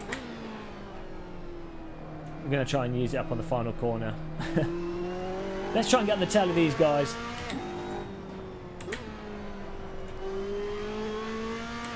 High numbers less intrusive. Thank you.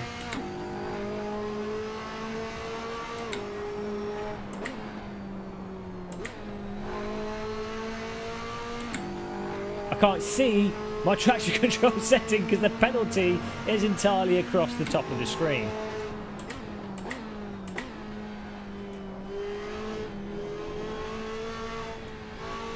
And now my socks started to fall off.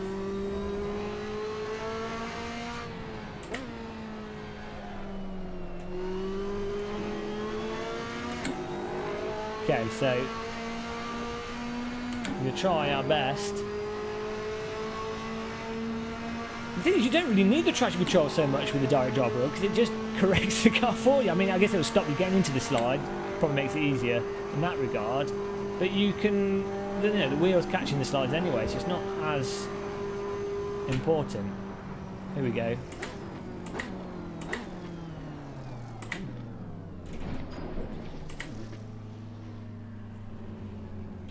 Thank you, Kunos. Really appreciate that penalty. I'm going to tweet Stefano every time I get a cut track penalty and the North Korea Kunos Death Squad hand it out. I'm going to tweet him. I'm going to have a screenshot of the penalty until he changes, until he programs a different penalty system. I just have a picture of the penalty on the screen and my face looking upset, and that will go out. And it'll be every time we stream, basically. I'll set it up as a macro so I can have it just screenshot the stream. And hopefully, over time, it will grate on him and he'll feel guilty about it. What do we have the traction control on? Okay, that's a little bit slidier. We do have to be aware of that. Okay, that's a nice amount of slidey. For that corner, when you absolutely nail it and you feel like you're nailing it, the car is just gently sliding through it. But only a fraction of slip angle. But you know, it lets you sort of get around the corner. It feels nice. I don't know if it is actually the fastest way around it, but it feels like it is. We haven't done that so far.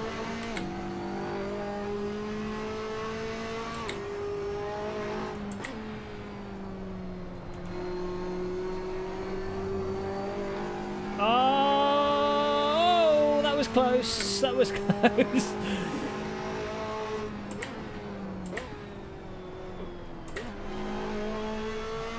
There it is again.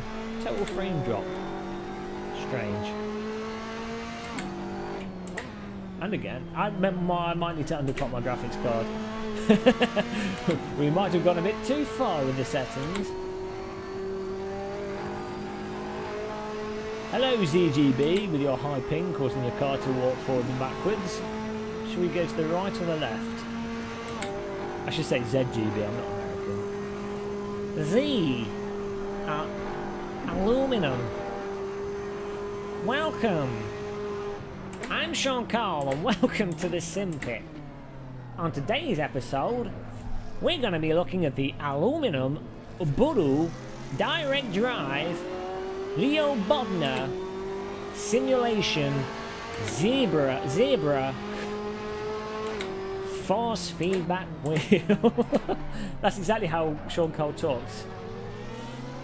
Apologies, Sean.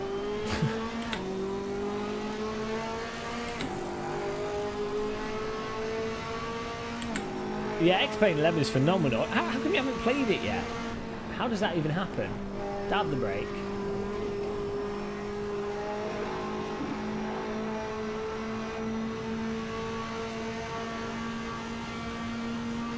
You've already had the game but you didn't play it. AC's fantastic. It's definitely the sim I put the most amount of time in at the moment. I just, you know, selection of cars, force feedback, it just works, it loads quickly and all that business, and the mods are fantastic as well. Sort of replaced the R Factor 1 in terms of mods and interesting content to try out. We're coming back.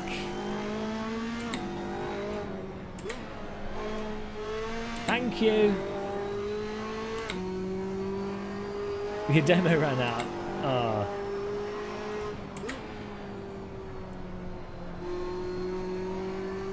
I think we just caused him to run wide by putting on a bit too much brake than he was expecting.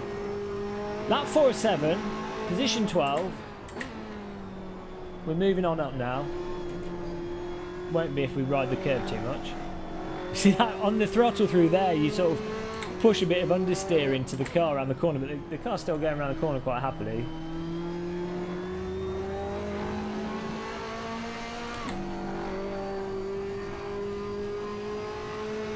How is the driving? Normally the driving sim racing system is really good. I haven't been on it recently because I've reinstalled everything. I need to set it up again, but it is really, really good. It's probably on balance for jumping racing, probably the best racing you get in AC. Obviously if you're in a league then that will be better, but you know, if you want semi-organised racing it's fantastic, and it doesn't cost as much as iRacing, so it's a nice option. They've got loads of races now, and don't forget on Wednesday between 7 and 8 PM is our race, which you can join the Lotus 211. Get out of the way, Mr. Blue. He's okay, don't drive into me. So we'll be streaming that, but you can also sign up to it and join it. What are your my times are terrible. We've got no excuses now. We've got pro pedals and pro steering wheel.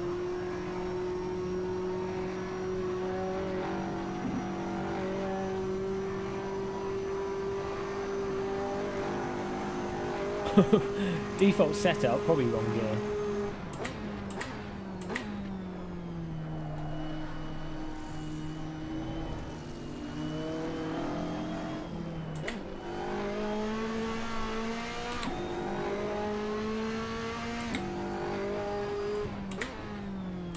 Well, whenever I stream it and people join our races, it's pretty packed. The problem is it depends on like if a personality, if you will, does it as an event and they turn up. I haven't been as active with Sim Racing System in my previous as I'd like to be. I've just been doing other stuff in the evenings. But I think we've only got the one race a week. It shouldn't be a problem for us to actually guarantee that we're going to be in it. So everyone will know to sign up for at least that if they want to guarantee a good race with sort of 20 plus cars. Other than that, it was always a case of 7 PM or later, maybe 8 PM later for Sim Racing Portugal guys, because they use it for their league racing. So they'd always fill out those servers and get them quite popular. The wheel just totally saved me there. Saved by the wheel.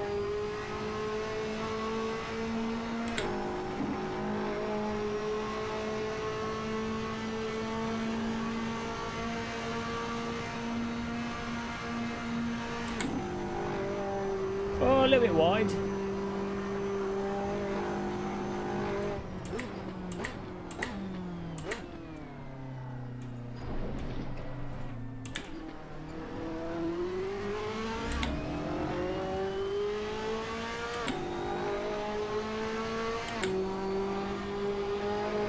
know that would be nice. I think that's just because AC doesn't allow the track cycling as far as I'm aware unless they've changed something.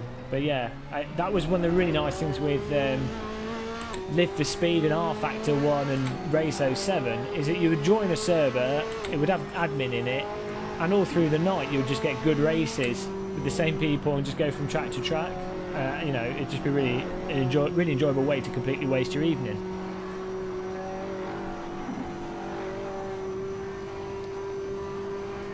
Is there a static paddle for... I guess you could build one yourself, you know, if you really wanted to. You could ask someone that makes shifters to build one. You just have to work out some mounting solution. You could just mount it to the front of what the direct drive wheel pokes through and then have them protruding forward, so it wouldn't be a problem. To be honest, when you get to like these the SW20 and open sim wheels and what have you, and just custom button boxes, it's the kind of thing where normally you can contact the people that make them and for a fee, and not often a ridiculous fee, they'll do something completely custom for you. Often, generally only a little bit more than what their general initial thing would be.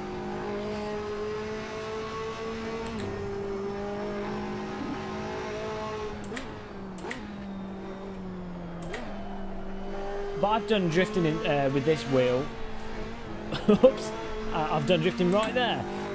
But I've found having the paddles mounted on the wheel hasn't been a problem. They've got quite large shifter paddles.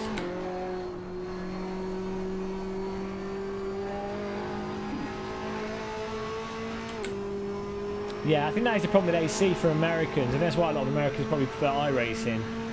The really active times tend to be European.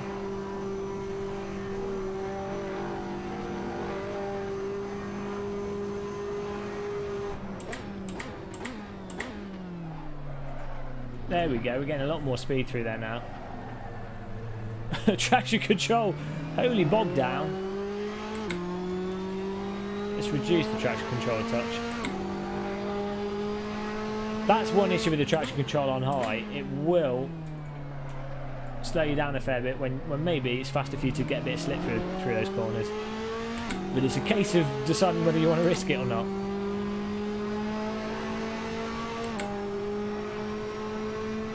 I'm going to need a coffee after this race, I think.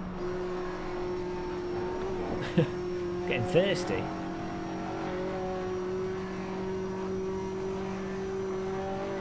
This is the final lap. It's the final countdown. I should have put the delta time on the screen so I could actually work on improving my lap time.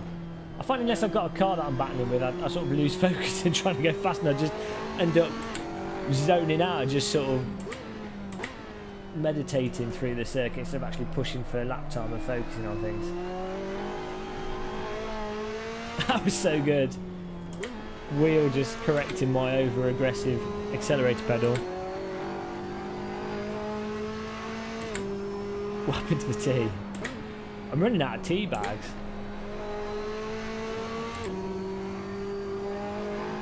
I could drink coffee cold. I can't drink tea cold unless I put sugar in it and stuff.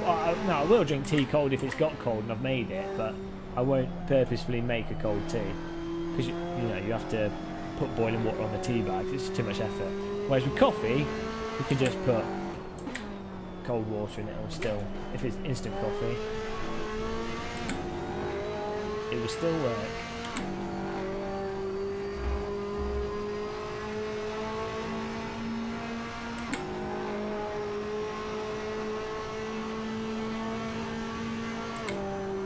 Well, we're going to have to settle, I think, for 11th place here, which we started in the back, and it was carnage, so I'll accept it.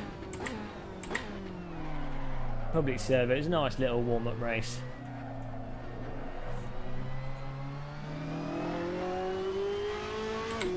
Hi, Sim Racing Indian. Welcome to the stream. Haven't you commented on my YouTube? Assetto Corsa for me is far better with a direct drive wheel. in terms of force feedback, and I prefer the cars handling everything in Assetto Corsa. But iRacing does have the good competitive online racing, especially in the slower cars. So, you know, you sort of have to take each sim with what you can get from it. Both of them have really good VR support. So, you know, it's just a shame that iRacing is expensive. I think that's the only really critical thing that I find personally really irritating is how expensive it is, because I think that stops a lot of people from getting into it, and you know that just affects user numbers, especially in some of the cars in the game that probably would be in some ways fun to drive with lots of people that maybe don't get used because there's just not the user numbers with them. What's the difference between OSW and SW20? Nothing really. Have I missed this? No. There's nothing really different with it. It's a small mage. The thing with this SW20 is that you get it all as a kit. So you go on the website on Simplicity. You put your order in. It's £850. You get the motor, the control box. You use the SimuCube, all the cables, the actual bracket that you can mount to your rig. And the bracket that allows you to put your steering wheel, any steering wheel you could stick on it, and it's all basically done as a kit. So that's the difference between the SW20. Also, you get an hour's technical support from Ollie, who runs the company. So if you had any questions or any problems setting it up, it basically just makes it all really simple. If you got an OSW kit, effectively you'd end up with exactly the same thing if you knew what you were doing. You bought the bits, and it probably actually cost you the same as well. So. The only real difference is just the name. OSW just means Open Sim World, so it's just the guy that initially set it up. I think it was the same guy that programmed the MOS software. Might be getting confused there, but he's just set it up. You can go to their website. If you type in Open Sim World, you see that it tells you all the bits you can get. But it's just a open source way of doing things. So the end result is the same. That was the worst explanation ever. Could have been a bit more concise there. Hi Drift King, welcome back. Well, we've got some time before the next race, so I'm going to do some drifting. I actually want to do some drifting with a drift car in AC. I'm going to underclock my graphics card a touch to see if that stops this bizarre stuttering I was getting. It just seems to be calming down after a while. Let's find out what's going on there.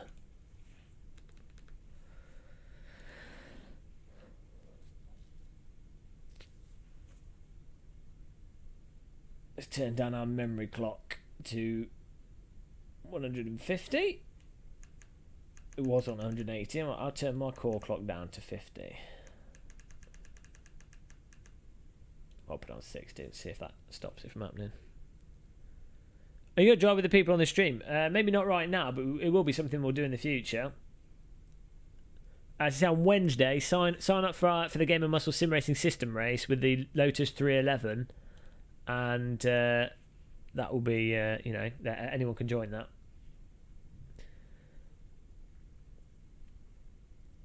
Okay.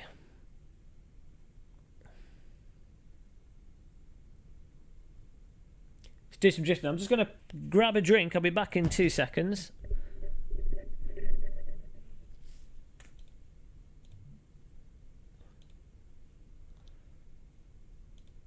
First, I'm going to go on the drift track, and then I'll go to the the Highlands track with the supercars. I just want to try the actual drift car.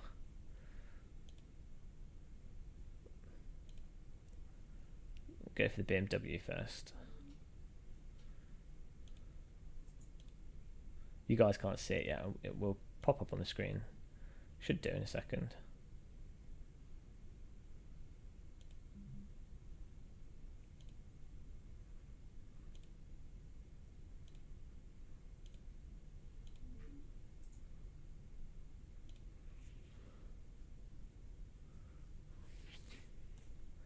Well, if you join the sim racing system race, as long as you don't crash into people, it will be fine. So I'll be right back in a second, guys.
Hello.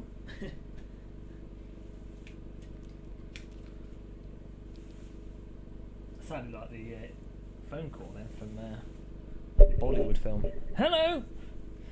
There's the magical off button. I've not even tried if it works, so it might not even work, and it could be the case that the wheel will just tangle our hands up in it and we're in trouble. Like to live on the edge. Let's see what the drifting's like then. Don't really like him. I caught you out then. Not enough people type messages to hide that. Okay. See. Let's give that a go. See what this is like to drift. Satisfying P. It was a fantastic P, and I got a drink as well.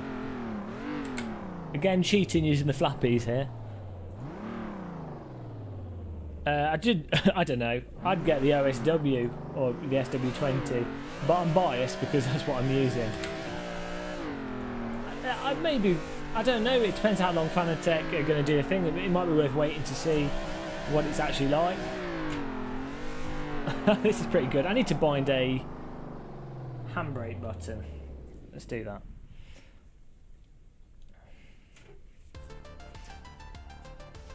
DJ Mauler Gaming is now hosting. Thank you very much, DJ Mauler. He's dancing away. DJ Mauler works as a security guard, so he's probably battering people right now. Gotta watch out. Handbrake. Where is the handbrake? Let's assign it to this button, which I'd probably use for something else.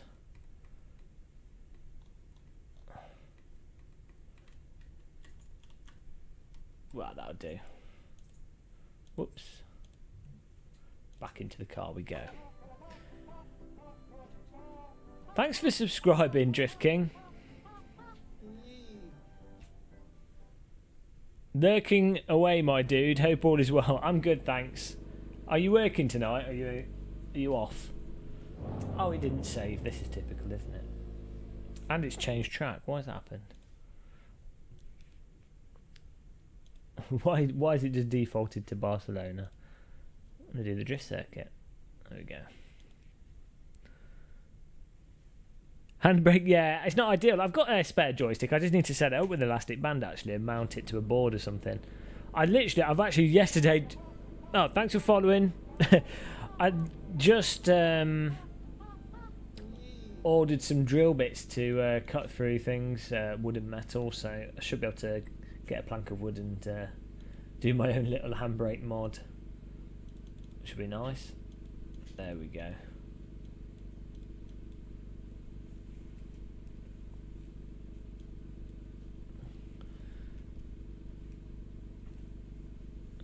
The rims are more expensive. Fanatec rims, unless you buy them second hand, cost more than... Well, I don't know. Actually, it depends what solutions you go for. Thank you for following, Ron. But you can get Fanatec rims that I think they're high end rims do cost more than say you've got a £60 real car steering wheel and you got a button box for between 100 and 150. I think that's still cheaper. I'm not sure than their top end rims. No, actually the Fanatec rims do come with the quick release on them, so you do have to factor that into it. But you can always use a Fanatec rim on your direct drive wheel though. That you can get adapters and you can mod them, so you know.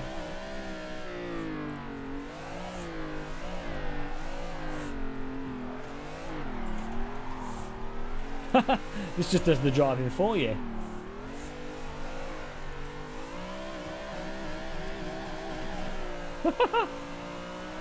Oh, this is ridiculous.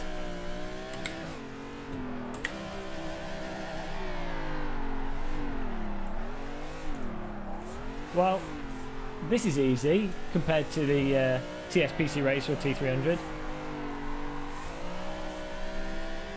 Actually makes drifting look somewhat farcical. I mean, obviously I'm not I'm not a pro drifter. I'm not optimally doing things, but I'm barely having to do anything.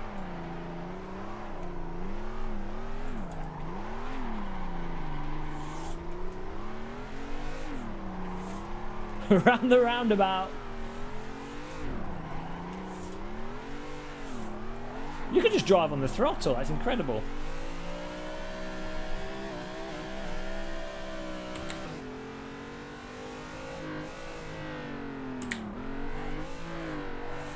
I think this is the thing with cars that are set up for drifting.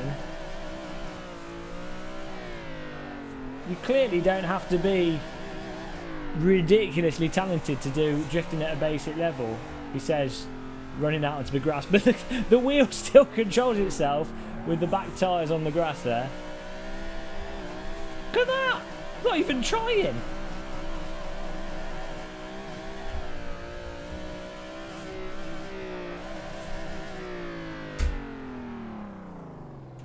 That's unbelievable.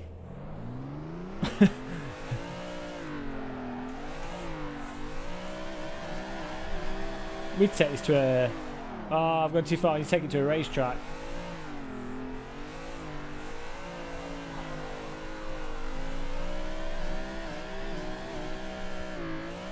I'm not even using the handbrake here. I'm just using the brake and the...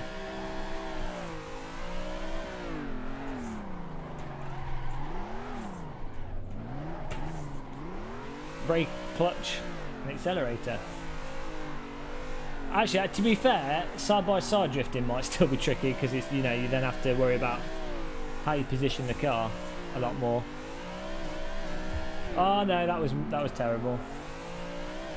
But yeah, that is pretty ridiculous. I mean, look how the wheel is sort of doing its own thing. I'm not. Just let go of it. Maybe not quite completely let go of it. I'm going to take this to... I'm going to try this around a racetrack and do some ludicrously filthy slides.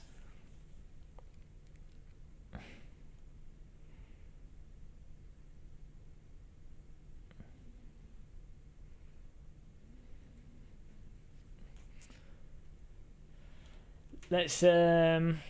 what's a good track for drifting around, for doing... Oh, we could do the Highlands. Let's do the Highlands track. Said we'd do that. We'll give it a go. And then in a bit, we're going to go back to iRacing. Highlands Drift. I've not actually tried this circuit. This should be interesting.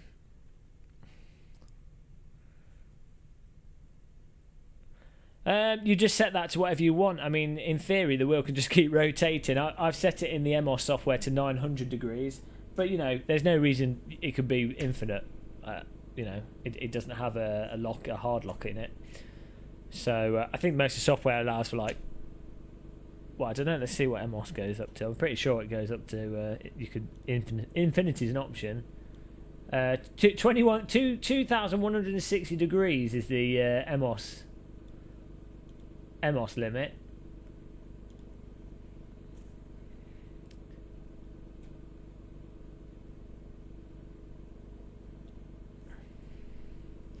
What do you do with AC? I don't know. Here we go. Let's see what this drift track's like.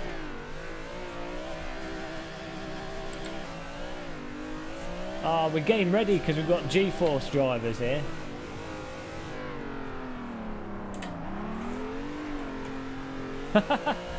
Okay. These G-Force banners look pretty terrible. Ah, okay, maybe we need a little bit more speed to slide that nicely. I don't use the soft locking AC, I just use the MOS. We need to be going faster for these. These corners are ridiculous.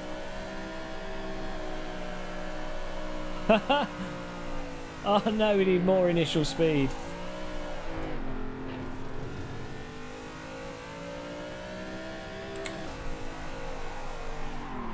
Oh no, I can't drift this. Well, this actually does take a bit of skill.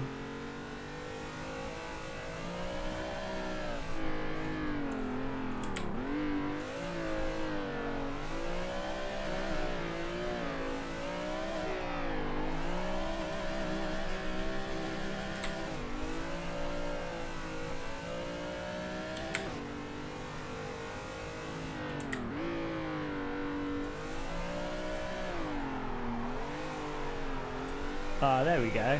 Oh no. Yeah, so this is a lot. The drift track, because it's flat and has really small tight corners on it, obviously makes it a lot easier.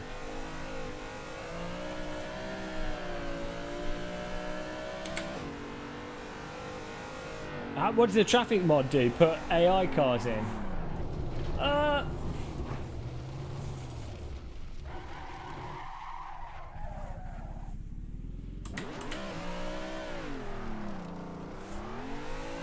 don't know if you can just pop the back out and then get enough.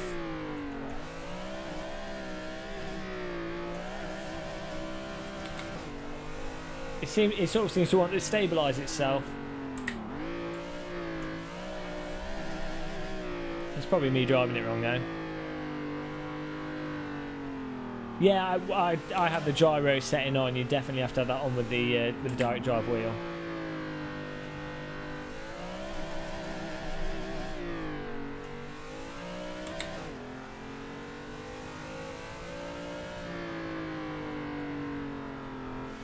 Well, the high speed drifting is a lot harder in this than low speed drifting. Yeah, maybe you're right. That's what I'm starting to think. It might be that this car's set up for tighter corners, low speed drifting. It's fine through these.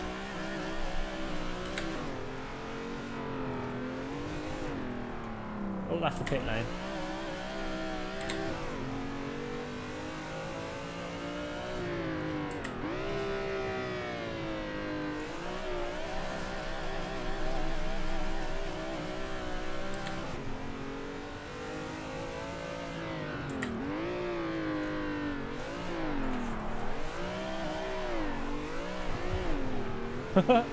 Okay, let's try it with a Ferrari 458 and then we'll go into iRacing.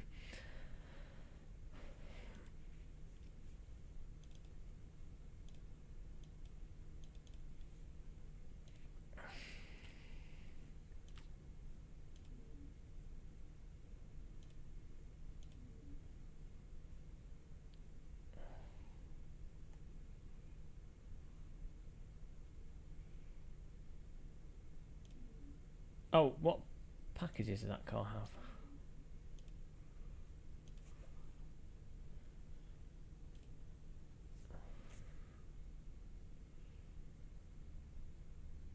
Oh no, I think we'll go for the bog standard one. We'll give that a go at the same circuit. See what happens with this one.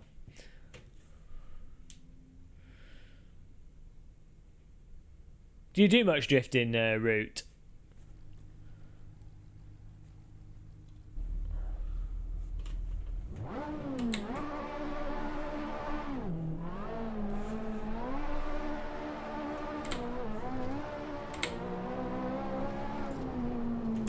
Oh, this car has really nice force feedback.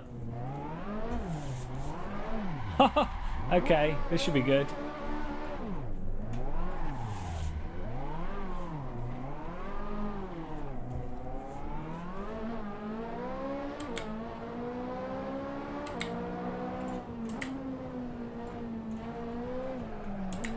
Oh.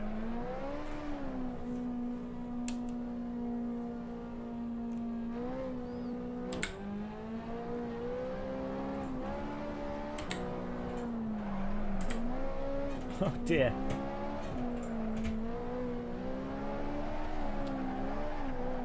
We need to pop the back out rather than induce an understeer. On the brakes, it just wants to go on the front.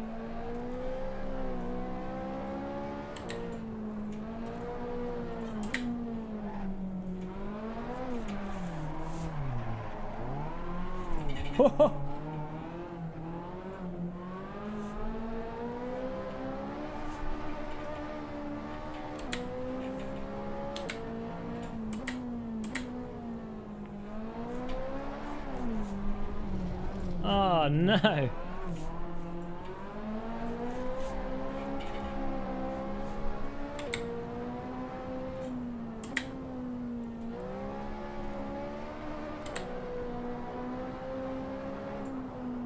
Oh, okay, that's a good idea, yeah. Good tip. It does seem to be struggling to get the back out. But I can tell I'm also driving terribly, so...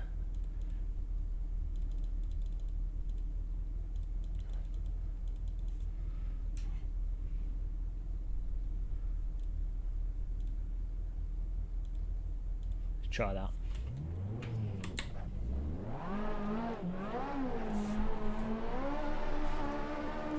Over the curb. There go the wheel hubs.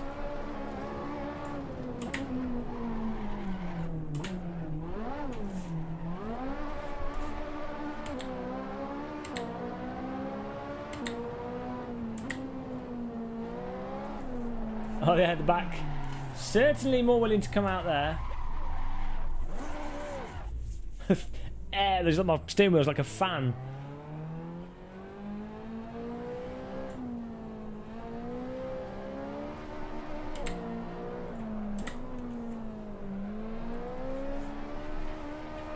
Oh no. Oh, I'm terrible.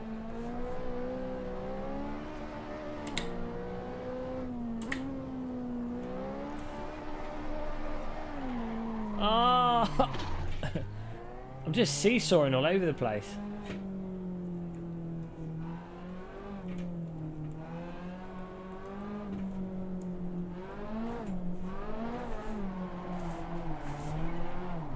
Oh dear. Yeah, well it turns out drifting that's actually quite tricky. Not on the drift track with the drift car, but with on this circuit.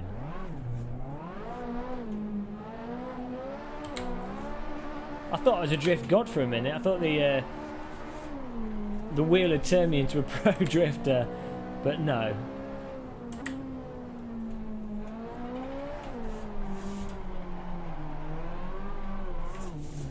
Alas, it was not the case. All the gear, no idea. Thank you, Carlos.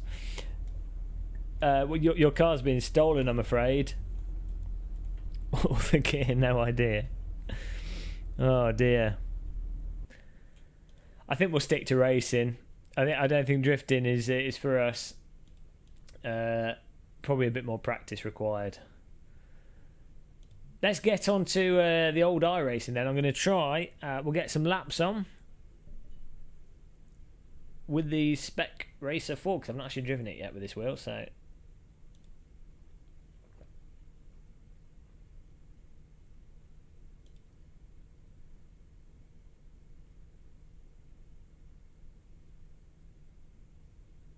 Lime Rock Park,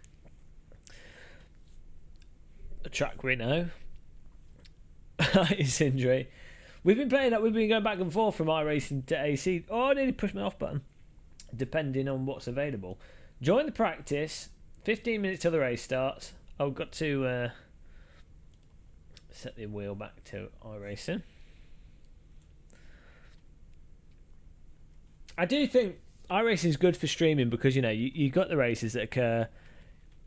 You can do them. You got the ranking. You got the positions and everything. It's nice and clear. Pretty good. And then with AC we just have to get a sim racing system sorted out, and that's really nice for the same thing. So we'll probably just that's probably what it's going to be. We'll alternate between iRacing and Assetto Corsa when we do the streaming with this wheel for the most part. Pick iRacing here, load the setup, and we're good. What was that iRacing tool? Can you remember what it was called? Someone said it was an iRacing force feedback tool. Though I don't see what it really does, unless it... All I can imagine it would do is edit the iRacing ini file, which we've already done. Maybe DJ Phil. I've not checked for American times because I don't live in Trump land at the moment. Whoa, dear God, this... Okay. No. Might need to adjust that.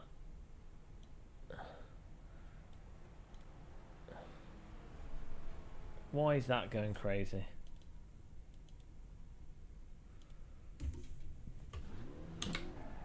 Oh, the wheel wasn't straight. There we go. Bet. I don't have the betting thing set up. What have I done here? Oh. See, mirror. Oh, you guys can't see it. Sorry, guys. Let me just pop it on here.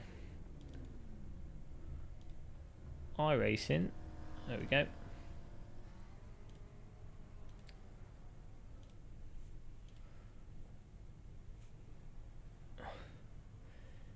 How do you link it up?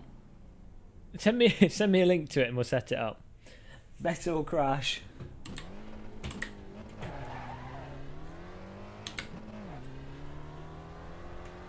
Oh, nice spin by that guy in front. How much can we take the piss with this car then? Oh, this force feedback seems a bit jumpy. Oh, the wheels are bouncing up and down like nothing. Ah, why would you do that? I know we parked on the track, but come on. It seems like we're having to set the force feedback rather low. My wheels jumping all over the place. What's that? irapps.katu.ru.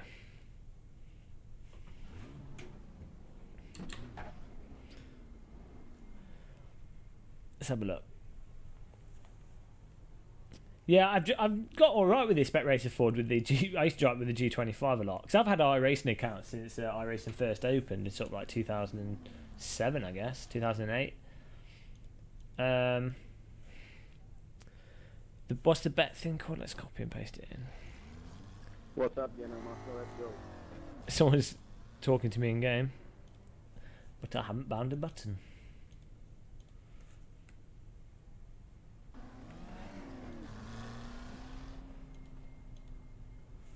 Push to talk.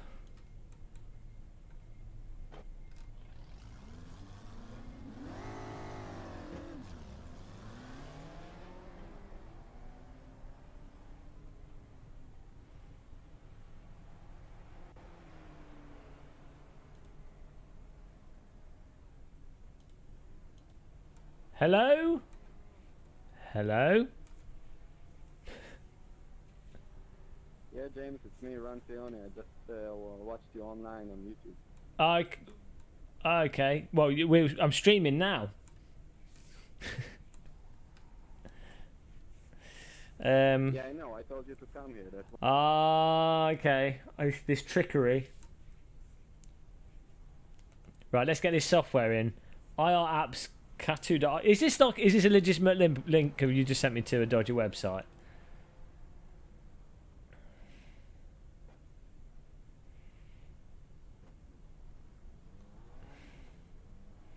Twitch bet bot. Here we go. How long have we got until the race start? Okay, a little bit of time. Bet overlay. Oh dear. What do I have to install? Download and zip iRacing browser apps. Install OBS. We've got that. Run. Okay. We'll do this. We'll do this after this race because it seems like I don't think it's gonna be hard to install, but I think it'll take more than like 10 minutes to get set up and working. So we'll have it ready next time we're in iRacing. Let's see what this car's like. So it feels like it's got like a dead zone when you move the wheel into the steering. That's weird.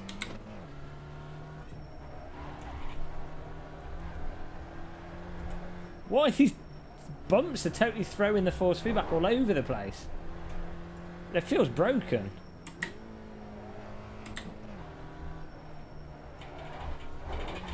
What? Okay, I might need to change the force feedback settings here. This is going bananas. This is totally exaggerating bumps. Clear on the right. Let's have a look.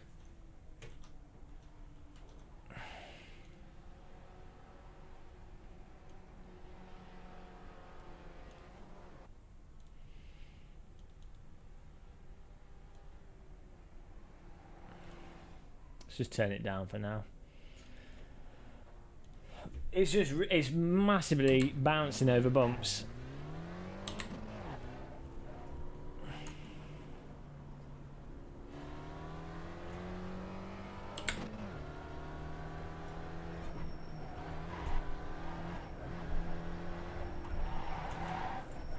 Yeah, this car does not feel right. No, it's all right actually with it when I've driven this with consumer wheels.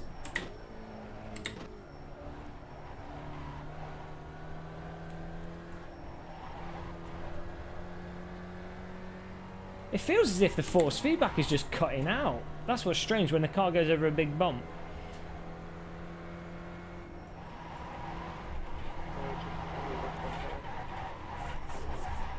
Yeah, that's not right. That is not right.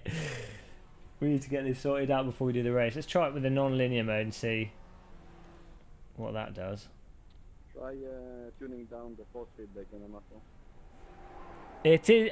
Thank you. It is already low in MOS. It's low, and I put a load of filtering on.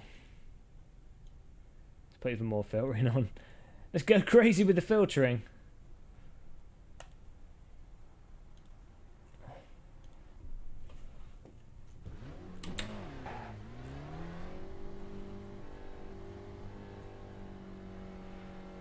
Got 10 minutes to fix this. We'll be okay.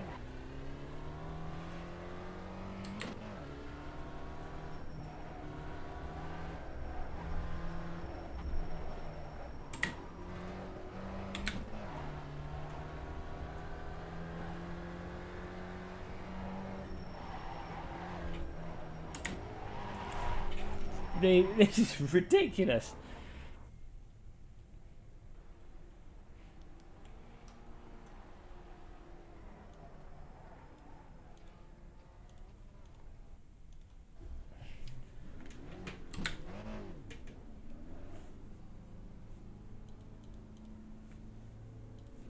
We will get this working. Should be able to just put filtering on until it actually gets rid of these big jumps.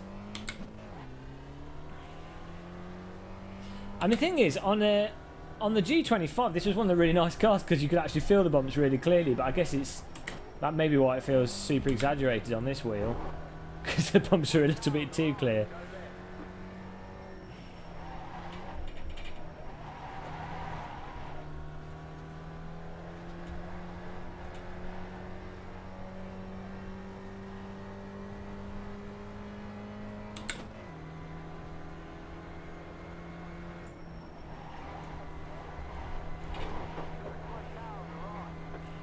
Okay, filtering is definitely helping. I don't know if you can see it, guys, on the stream. It's like a GP2 car, but then in sudden bursts. Yeah, the road isn't that bumpy. There's something going on with this vehicle. The Skippy's fine. Skippy doesn't have these. This isn't doing this so much. I put the linear mode back on now. The filters affecting it.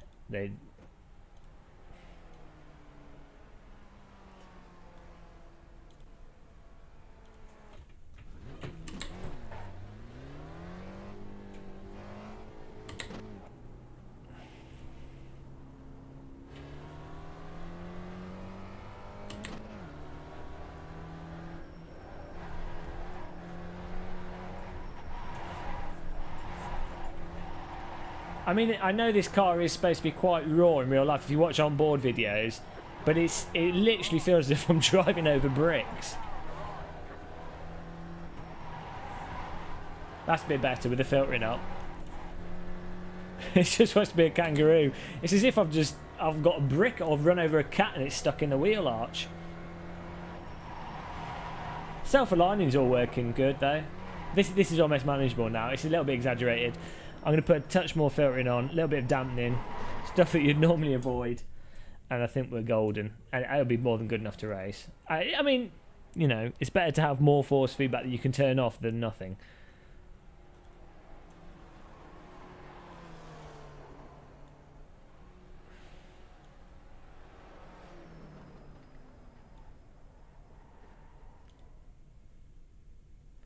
I'm going to have to make a separate car setup in my profiler.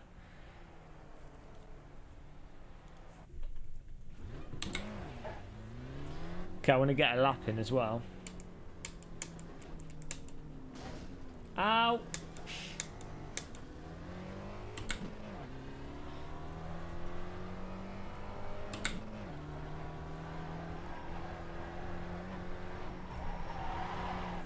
I mean, the bumps are totally destabilising the car as well.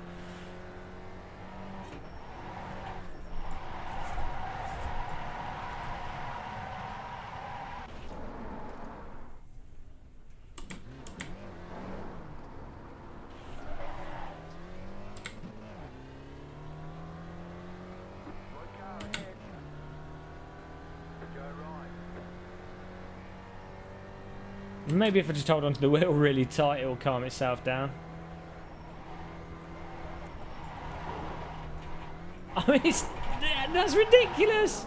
It's killing me. If this car drove like that in real life, half the drivers would be dead. I don't think it's like top level drivers driving these spec racer Fords. I'm sure they're really talented because, you know, things get really close and tight in these lower series. But, you know, it's not Formula 1 drivers.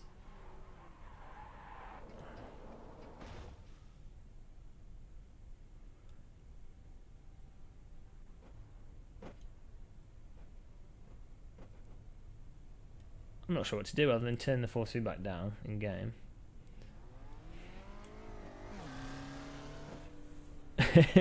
Tim.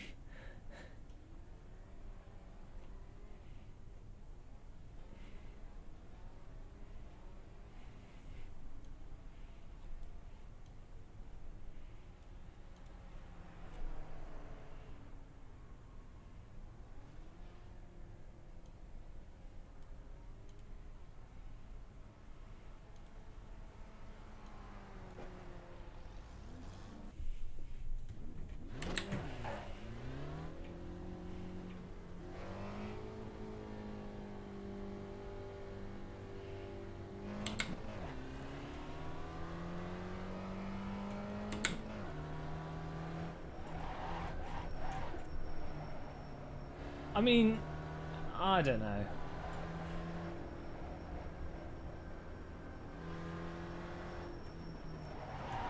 The problem is, if you put lots of filtering on, you lose the sort of self-aligning advantage.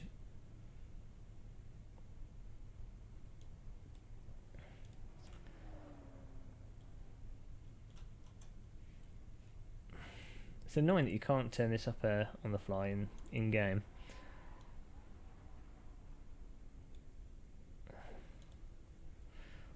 Try turning this up a lot and then turn the MOS side down.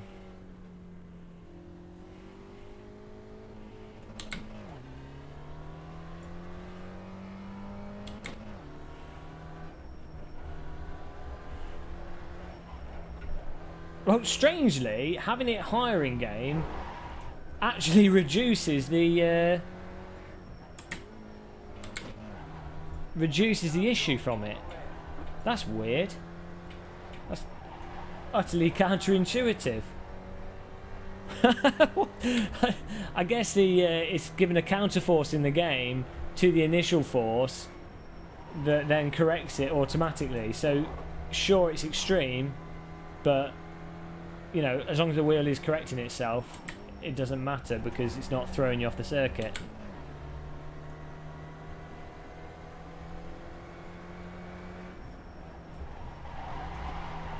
Well, it's not too much of a problem. I've just turned the force feedback up in game, and it's not too bad now.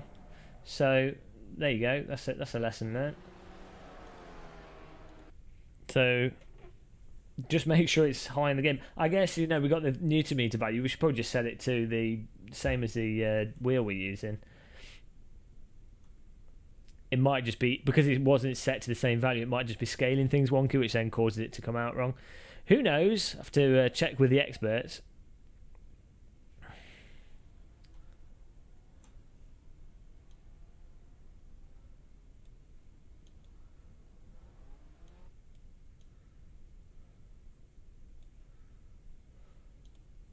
Let's give that a go.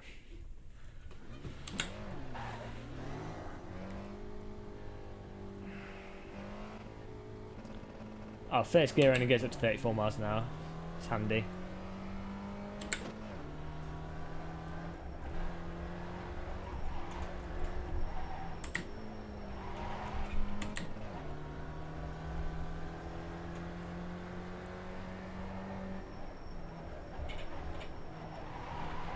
What's caught it? The wheels, it's like as if they're skipping.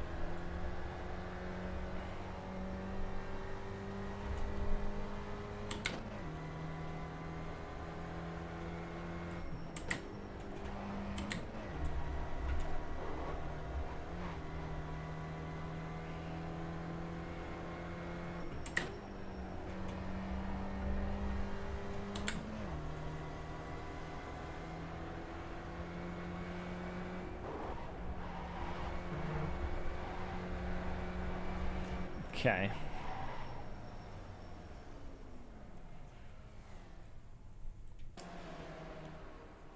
Oh, I did not mean to come off the track. I'm an idiot. I love the pit crew animations where he just like things with his fingers.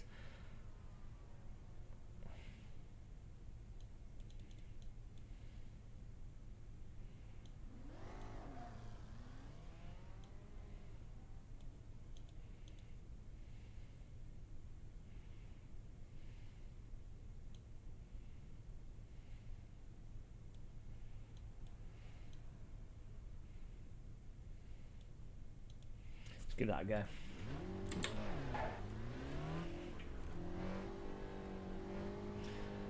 Don't go anywhere near the curbs, yeah.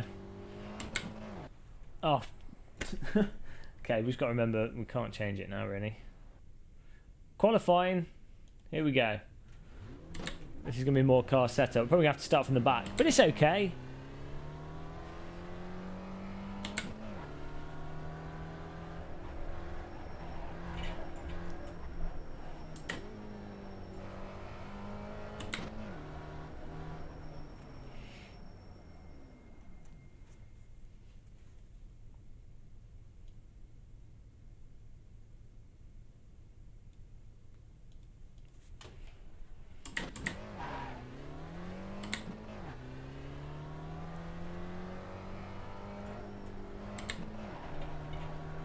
Yeah, I've turned it down in Emos and that seems to...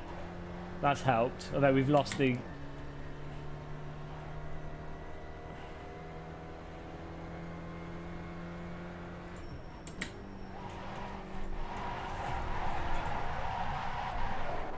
We lose the self-aligning the more we turn it down.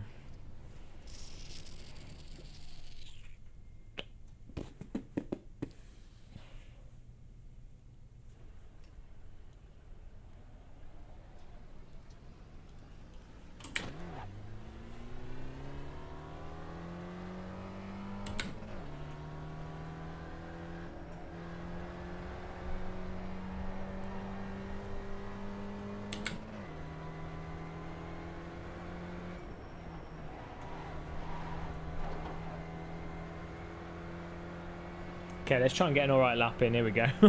Forget the force feedback.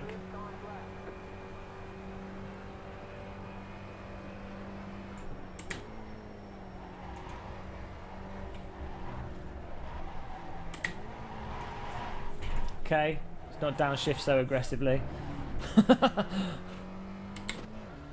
My fault.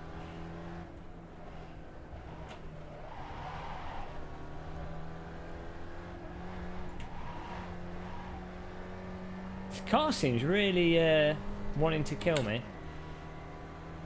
Shopping trolley racing with Game of Muscle.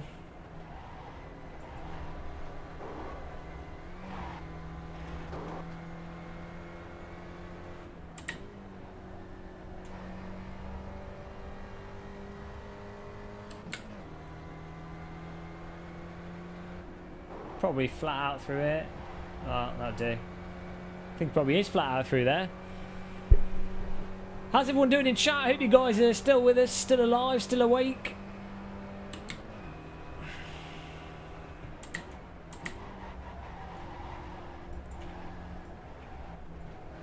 There we go. Touch a slip. Let's go.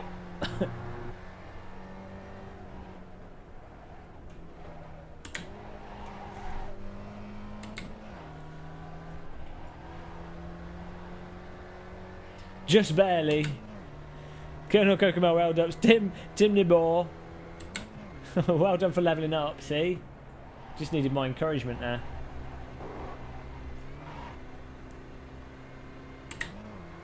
in the wrong gear for that corner.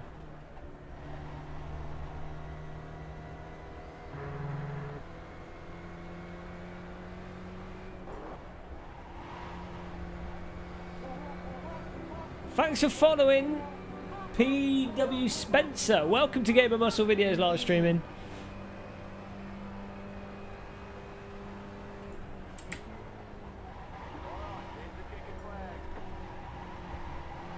We're fast learners. Yeah, we're crazy force feedback. Qualified probably last, but it's okay. It's a rookie series. If I lose, if the back end comes out with this car, we're in trouble.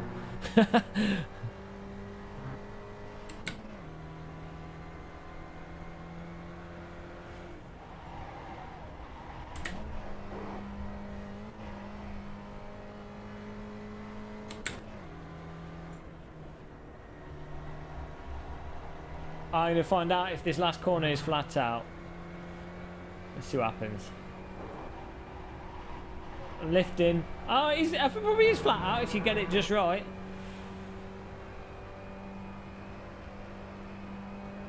This will be fun in VR.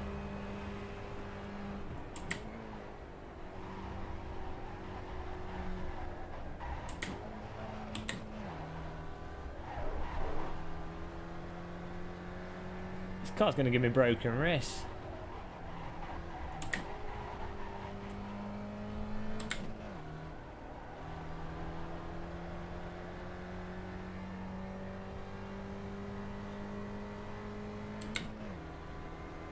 Have I been booted or something? I don't understand why qualifying's still going on. I know my qualifying's finished, but you can throw it and control it, but because the jolts from the tyres going over bumps are so large, it really destabilises the car through the force feedback. I can pop the back out, got pretty good control of the vehicle to bring it back, but it does feel super dangerous. I wouldn't drive this car in real life. I'd rather skip Barbara all day, but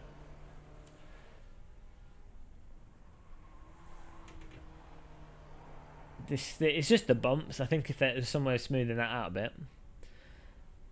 Look at that drift. That was too much. Switch to a gamepad. Yeah, well, I think I should use the Wii remote.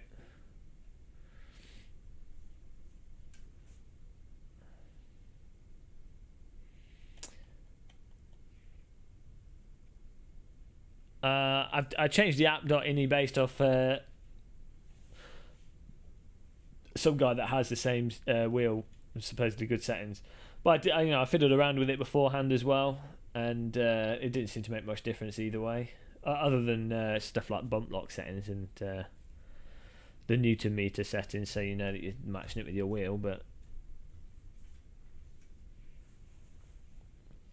it wasn't like it completely transformed things.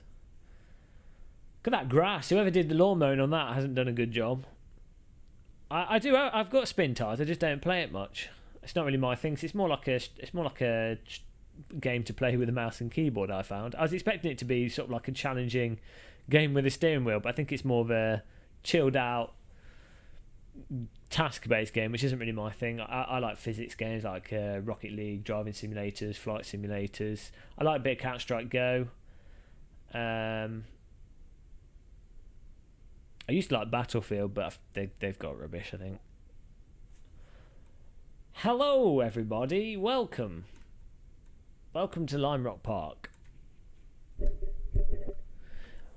We have a look at the results for today's qualifying at Lime Rock Park. We'll see that David Gaspers has managed to qualify in a respectful first position. A time of 58 seconds and 41. An incredible time, a time that's put him to the top of the scoreboard. Welcome to the rotation like line. Get ready to grid, drivers. Please bear in mind that James West, the star driver for today, is going to be at the back of the grid. Please be aware that he might drive into you through not understanding how to use the brakes of his vehicle. Don't be upset by it though, treat it as a compliment. Good luck. Happy racing. Merry Christmas. Good luck, guys. Good luck, guys.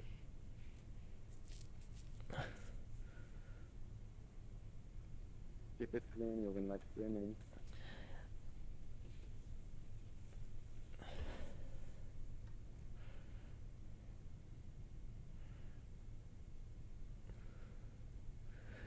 Green, green, green. Oh, I thought I'd catch you guys out, get some places. Actually, almost. The small majors, yes, it is 20 Newton meters maximum torque. Otto Hansen, hello.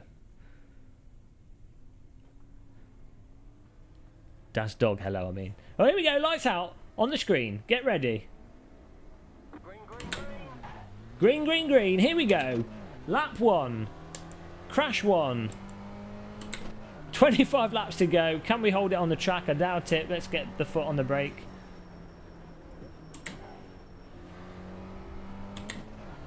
What's going to happen? Will we get to the end of the race? Our last race, remember, we came second place. Unbelievable. And our first race of this evening in iRacing, we came second to last because we crashed into someone. There goes the first car.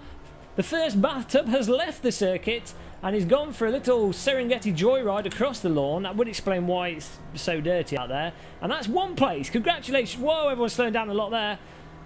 Congratulations for that one place for me. It's a proud place. I dedicate it to Pascal La La La in the chat room. That's the first dedicated lap there. First dedicated position. One lap, one place. Lime Rock Park. Well, getting into a bit of a slide there, bailed out by the throttle. Dust from the car in front.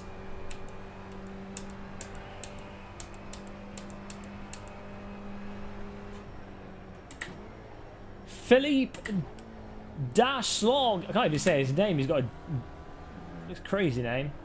In front of us, Filippo blocking us. We're going to have to make sure we get some passes soon if we want to get to the front of the grid, which we're going to need to try and do. This is going to be working our way through the traffic as we almost lose control of the car there, but put some throttle on and coolly bring back the vehicle to our control. Yes, I know that, but we had some problems with the force feedback, massive jumps with this car, so that's why we've turned it down in game.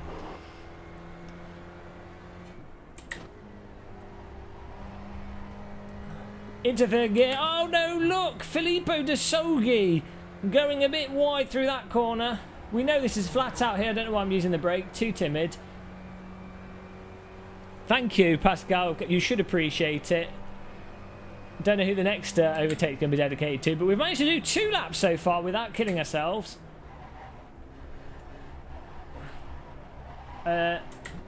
Something to be proud of. Cars in front battling away. This could be a chance to gain some places. Time to get pumped, guys, in the chat room. The excitement. Oh, look at that. A bit of counter steer. The bathtub going sideways. The water sloshing around. Getting our faces wet here. Accidental hair wash. Oh, look at this. We're right on his tail. Filippo, better watch out. He's got a cowboy coming up behind him. Oh, we're going to get the run down the straight. Bit of a lift. Back on the gas. Oh, he's in the draft. He's so close. Almost touching his bonnet. Needs VR to know where he is. Still there. For some reason, we can't look left because we've unbound the button. Oh, well. Late braking. But he makes it stick. Who is that overtake dedicated to? We'll have to check. Oh, there's a spinner in front. 2 places. We're going to have 2 dedicated laps. One of them could go to Mr. Sloppy in the chat room. And Tim Najabar. That was a overtake. Filippo overtake in your name and memory. Please cherish that overtake. It's the overtake of your dreams there. Congratulations. Overtake dedicated to Tim Najabar and Sloppy there. Lap 4 of 25, and I think we've got 4 overtakes. At the moment, it's 1 overtake per lap. And we're coming for our next overtake of the session. First time with the steering wheel. First time with broken wrists. Again, lifting for no reason at all. Keep forgetting. Absolutely terrible driving here.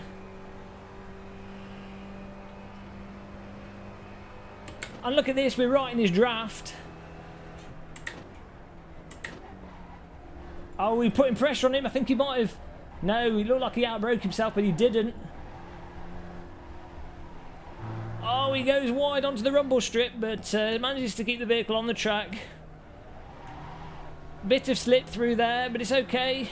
As long as you get on the throttle soon, you're fine. And it looks like Sam Valenci and Gary Gelello are back the way in front, and it looks like there could be a bit of a bunch-up situation, giving us a chance to get even more places. We just have to pass the mighty Ranzoni that's currently blocking our view in front of us. We need to get right on his tail so we can draft him down the start-finish line. Here we go, onto the final corner of lap 5. Can we get past him? Let's lift a little bit. We get back on the throttle. Don't run too wide. He's going to run too wide. He's on the dirt. Bloody fucking shit. And we're okay. He controlled it. Luckily, I stayed nice and calm there, and that's what allowed me to get the car back into my control. Oh, there's been another car running off the circuit. And that puts us up a position as we go into lap 6. This has been completely calm, collected and controlled driving there.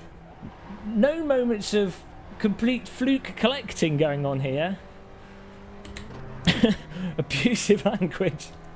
The language is a good way of keeping control of the vehicle when you have no control over it at all. My hands are sweating here. We're in 9th place from last to 9th so far. If we can keep this vehicle on the road, it looks like we're in for some points.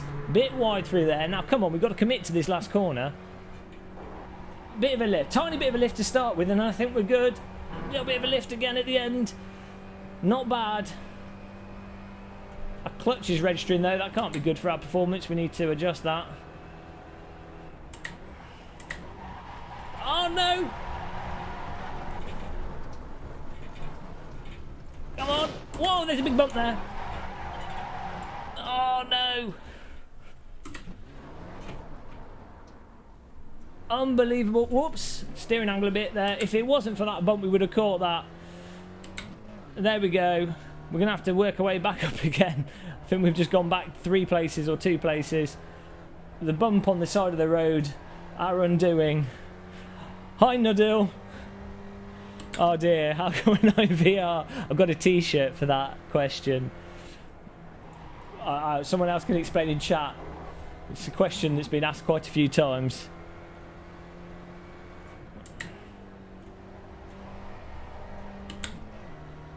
You clutch dumped it. Now I'm using auto blip. I'm cheating, so that was just that's just the downshift doing its thing.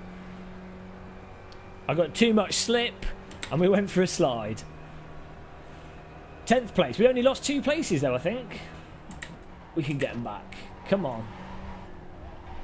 I'm pushing it too hard through here, but we need to if we want to catch back up. fast iRacers are probably watching this thing going, what is this guy doing? Smoothly does it. Have a sip and have a little bit of slip and we'll be good.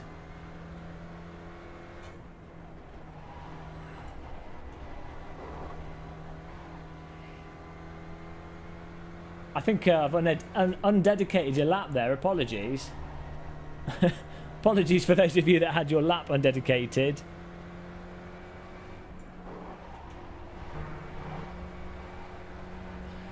What kind of track is this? It's Lime Rock Park with the Spec Racer Ford.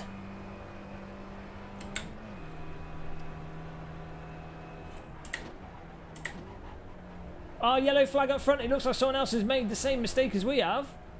No. No, that's someone further ahead.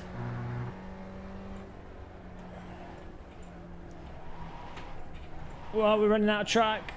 Come back track. A little bit wide there. We managed to woggle the vehicle back onto the circuit. Come on, we started last. Any position, any place is a bonus at the moment.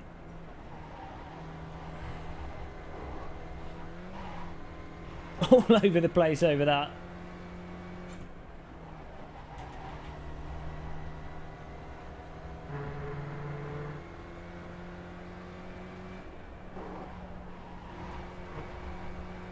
Don't need to lift that much.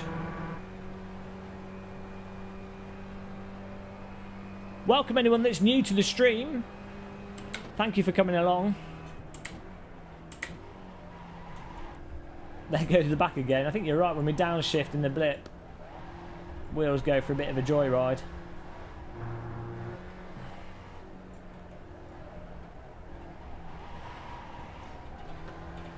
I love the sound effects actually in this. Of just like the random rocks and things, and just stuff hitting the car and just general car noises. I think iRacing do a really good job with the sound.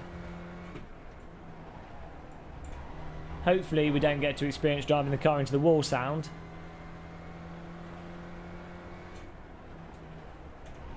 The wind sound as well sounds really authentic to me. It's not just like a generic hiss, it's like a nice actual windy a nice windy sound. Important feature.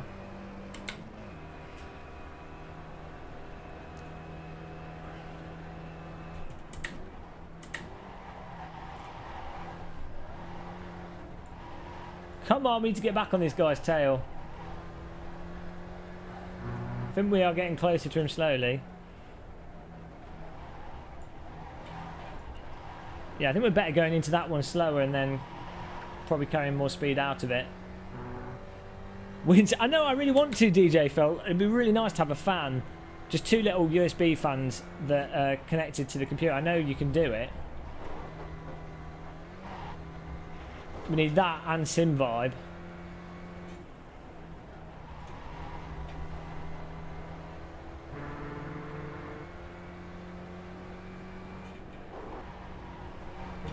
There we go, flat out. Almost, I did lift. I'll admit to lifting. DJ Phil 007, if I overtake this guy, he's going to be dedicated in your memory so that if you do happen to pass away in your sleep tonight, you will have an overtake dedicated to you. Oh, we've got another vehicle on off the track. Go around it, there we go. Miguel Fernando Nazario overtaken. Dedicated DJ Phil. What's this vehicle doing? It's the orange. Oh, you absolute tit arse. Almost taken us out. We managed to avoid it. We incurred a 1-times penalty.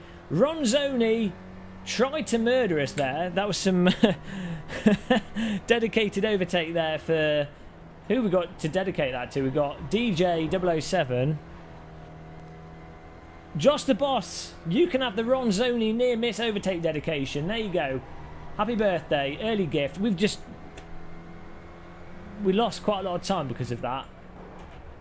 Would be Josh the Boss dedication overtake. Josh the Boss always ruins everything. Josh the Pit Boss. I'm not Federico. Welcome to the stream as well, Federico Alter. Oh, were you on earlier? I think I'm going crazy here. Either you were or someone had a very similar name to you. Welcome to the stream. Either way. I'm not on triple screen, no. And I've missed whoever clicked the follow button. Thank you very much for pressing the follow button, whoever it was. Look at that for professional streaming. Not only do we have a ultra professional stream alert, we also do a really good job of thanking those that go to the effort of following us and want to come back again in the future, presumably. Top profession. Jerry JK, hello. Oh no, we're bogging down and we've got a clown car behind us. Let's block to the right. You can't pass on the outside through here. There we go, he backs off. He thinks about it. He knows better. It's Miguel Fernandez Navarro. Yeah, I probably said someone's name wrong there.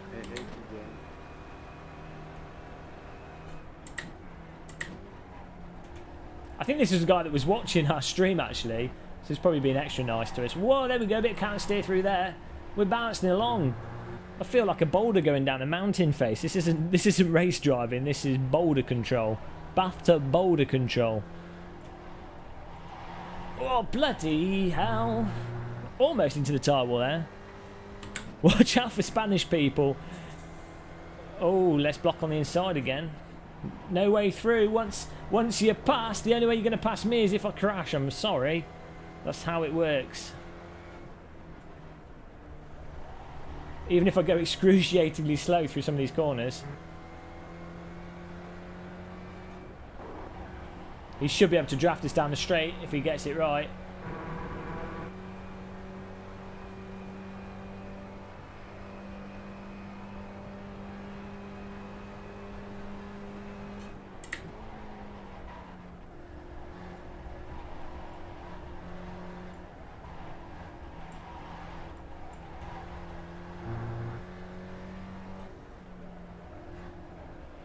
This is making me really want to play Dirt 4. You do a lot of track racing and then you're like, oh, I could do with some rally driving. I need to install RBR as well, actually, and give that a go. Oh, yeah, so Josh the Boss, Spanish people, in car... okay, that was a bit dodgy. I was going to say I'm an idiot because I should have blocked that sooner. If you've ever been on Spanish roads, I'd say they're more aggressive at driving than French. Although, isn't it... Don't they have... oh, it's too late. I'm a noob. Don't they have those rules in Spain for driving where it's basically you're supposed to drive super aggressive? It's like not necessarily anymore, but they used to up until recently. That was terrible. I totally let him through.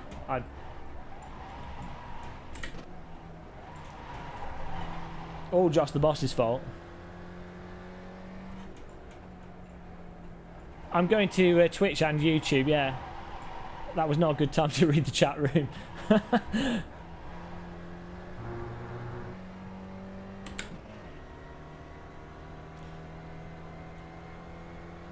I haven't got Dirt 4 early, no. Neither apparently has Jimmy, so apparently me and Jimmy have just been left in the dark. Codemasters clearly hate us. I don't know why. We've not made the right connections, obviously.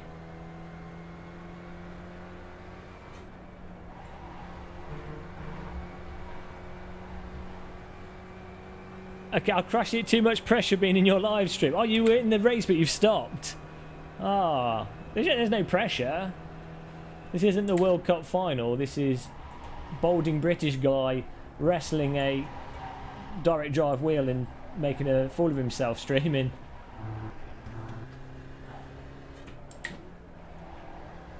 Oh, come on. It's like you want to get the car turned in on the brakes, but then the back comes out and you have to get on the throttle to stabilise it.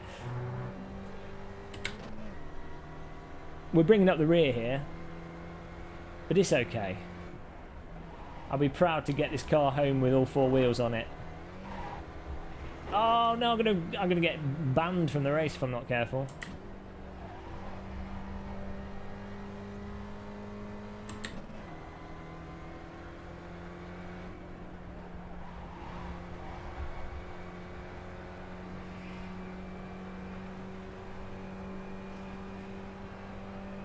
Yeah, I know. I've emailed Codemasters and messaged them on Reddit, but they've not got back to me. As I say, I think I probably, because I said bad things about the F1 games, maybe they don't like me. Or maybe it's because, I don't know. But I bought it anyway, so as soon as it comes out on the 9th, unfortunately it's coming out on the 6th for console, 9th on PC, but as soon as it actually comes out to everyone, I'll be playing it. This car is knackering my wrists in. I haven't actually found that with this wheel on with other vehicles. It's because I'm having to do these, hold onto the wheel extra tight because of these rumbles.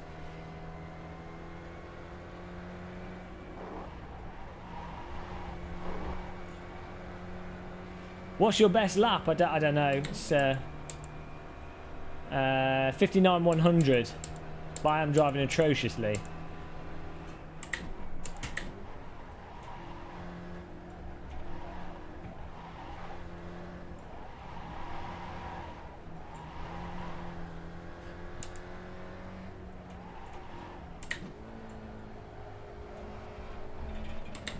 Probably should have stayed in third through there. Lesson learned.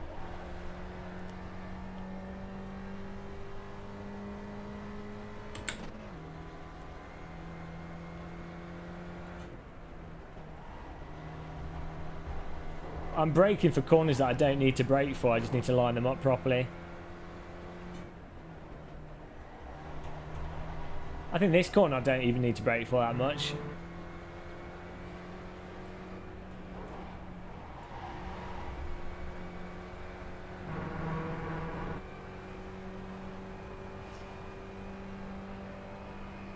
It's just the big jolts with this car. If I was to let go of the wheel, the car would crash itself. So I just don't know why it does it with this car in particular and not with others.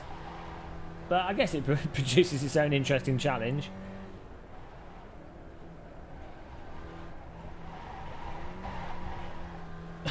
The bathtub mobile. It's not the Batmobile, it's the bathtub mobile.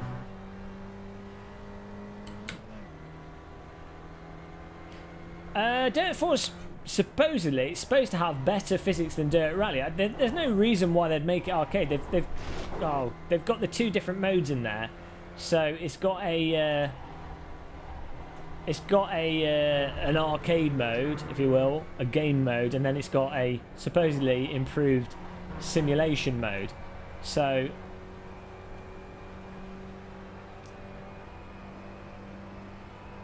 I think they've improved the tarmac from what I've read, which would be nice.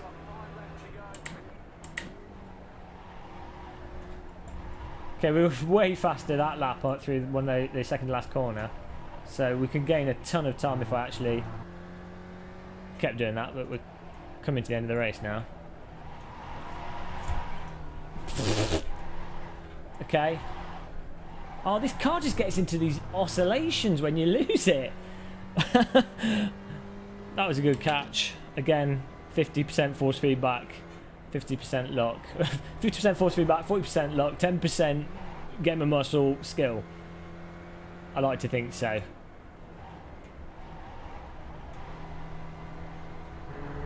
My wrists are dying.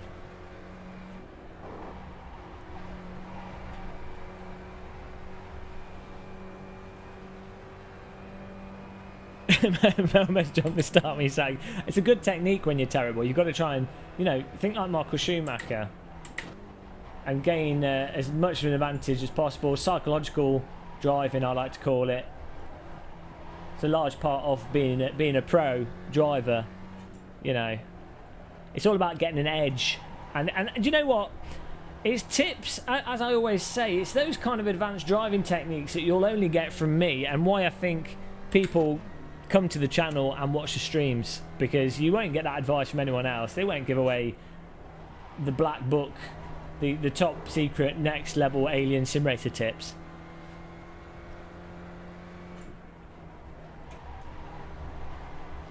Thank you, Rantazzoni. I caught it because the wheel is hot. We're ponying it through here. Come on, how are we doing? 22, 2 more laps to go. 3 more laps to go. We're getting onto pace now, I think. I feel like it. Probably not. We'll pretend that we are. Come on.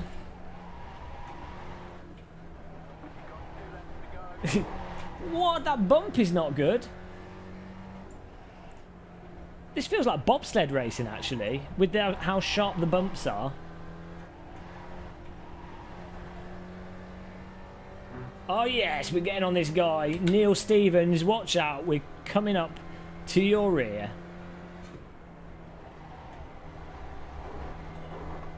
We can go faster through that as well.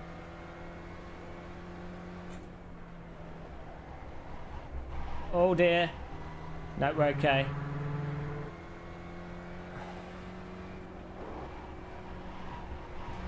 There we go. We can flat out that. What is your next race? I don't know. I'm not sure yet. The car looks... I quite like the shape of this car, Craig Ricketts, and welcome to the stream as well. I like a bobsled bathtub. The bobsled bathtub. That's what we're going to call this from now on. Come on, we can get this place. Starting to feel at one with the bobsled bathtub.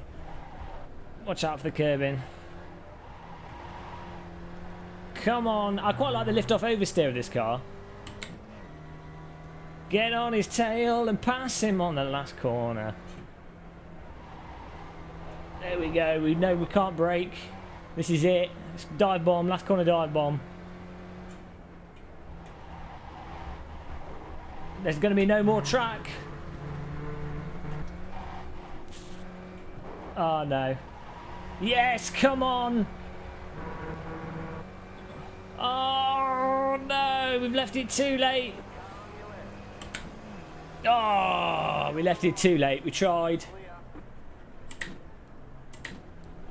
We tried. I hope that was the last lap. Or is it not the last lap and we're now on the last lap? I can't tell. Was that the last? I thought that was the last lap. But we haven't got the checkered flag. So was that not the last lap and I've just nude myself for no reason? Oh no, I'm an idiot. That wasn't the last lap. Oh dear, I've been tricked by the game. Oh no, we've made a fatal error here.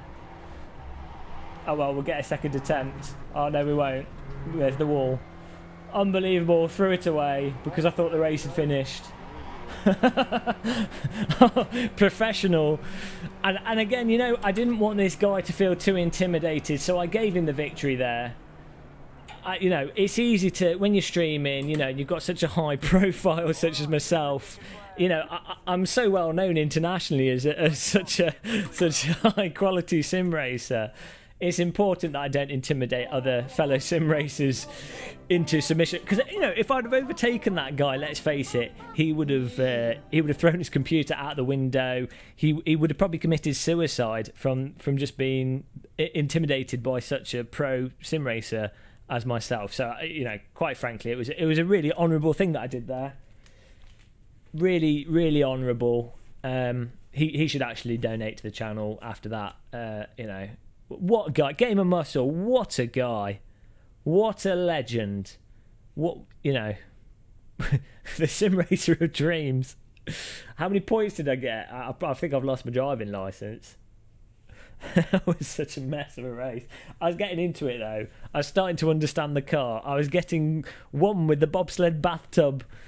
It was like Matrix. Neo in the Matrix. I uploaded the car. I was getting into it. Let's have a look. Tim Nidgeball. It was nice hanging out with you all, but I have to go. All right then. Well, I will see you next time I stream, Tim. Thank you for turning up, and thank you whoever just clicked the follow button. Moperman 06. Thank you for clicking the button. Really appreciate it. And let's see how many points we got on our driving license. I think we might have lost it. Let's have a look.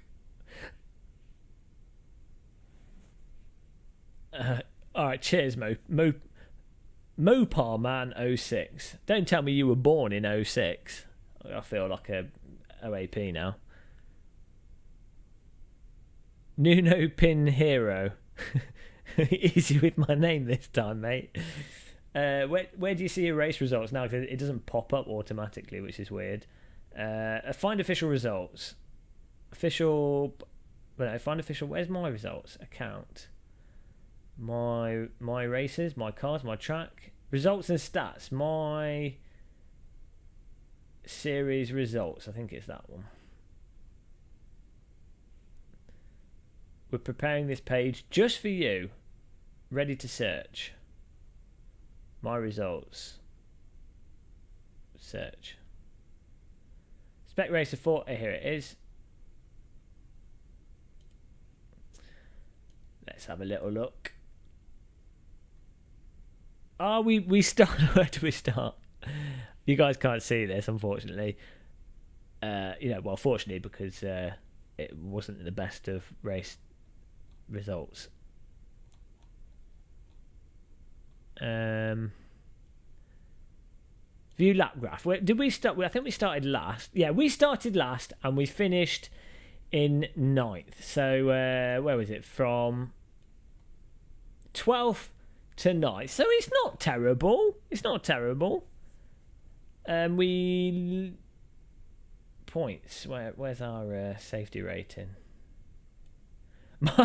Minus 18 points of our driver license, and we actually lost 11 points of our ranking-y thing. But there you go. I've just noticed the time. It's 10:30. It is bedtime. Really, do appreciate those of you that followed us and have joined us, as always. I really appreciate everyone that's come back, and more importantly, those of you that not only followed but decided that they wanted, for some strange and bizarre reason, to watch a bold man-child play driving simulators. Really appreciate you guys coming back. And for those of you that are even more insane and happen to be watching this on YouTube as a catch-up, there definitely is something wrong with you. Go to the doctors. But even more thank you to you guys as well. Until the next stream, guys, have a good night. I'll be on Wednesday definitely for the sim racing system race. I'll probably be on tomorrow unless my girlfriend wants to murder me. And that's it. Goodbye, everybody.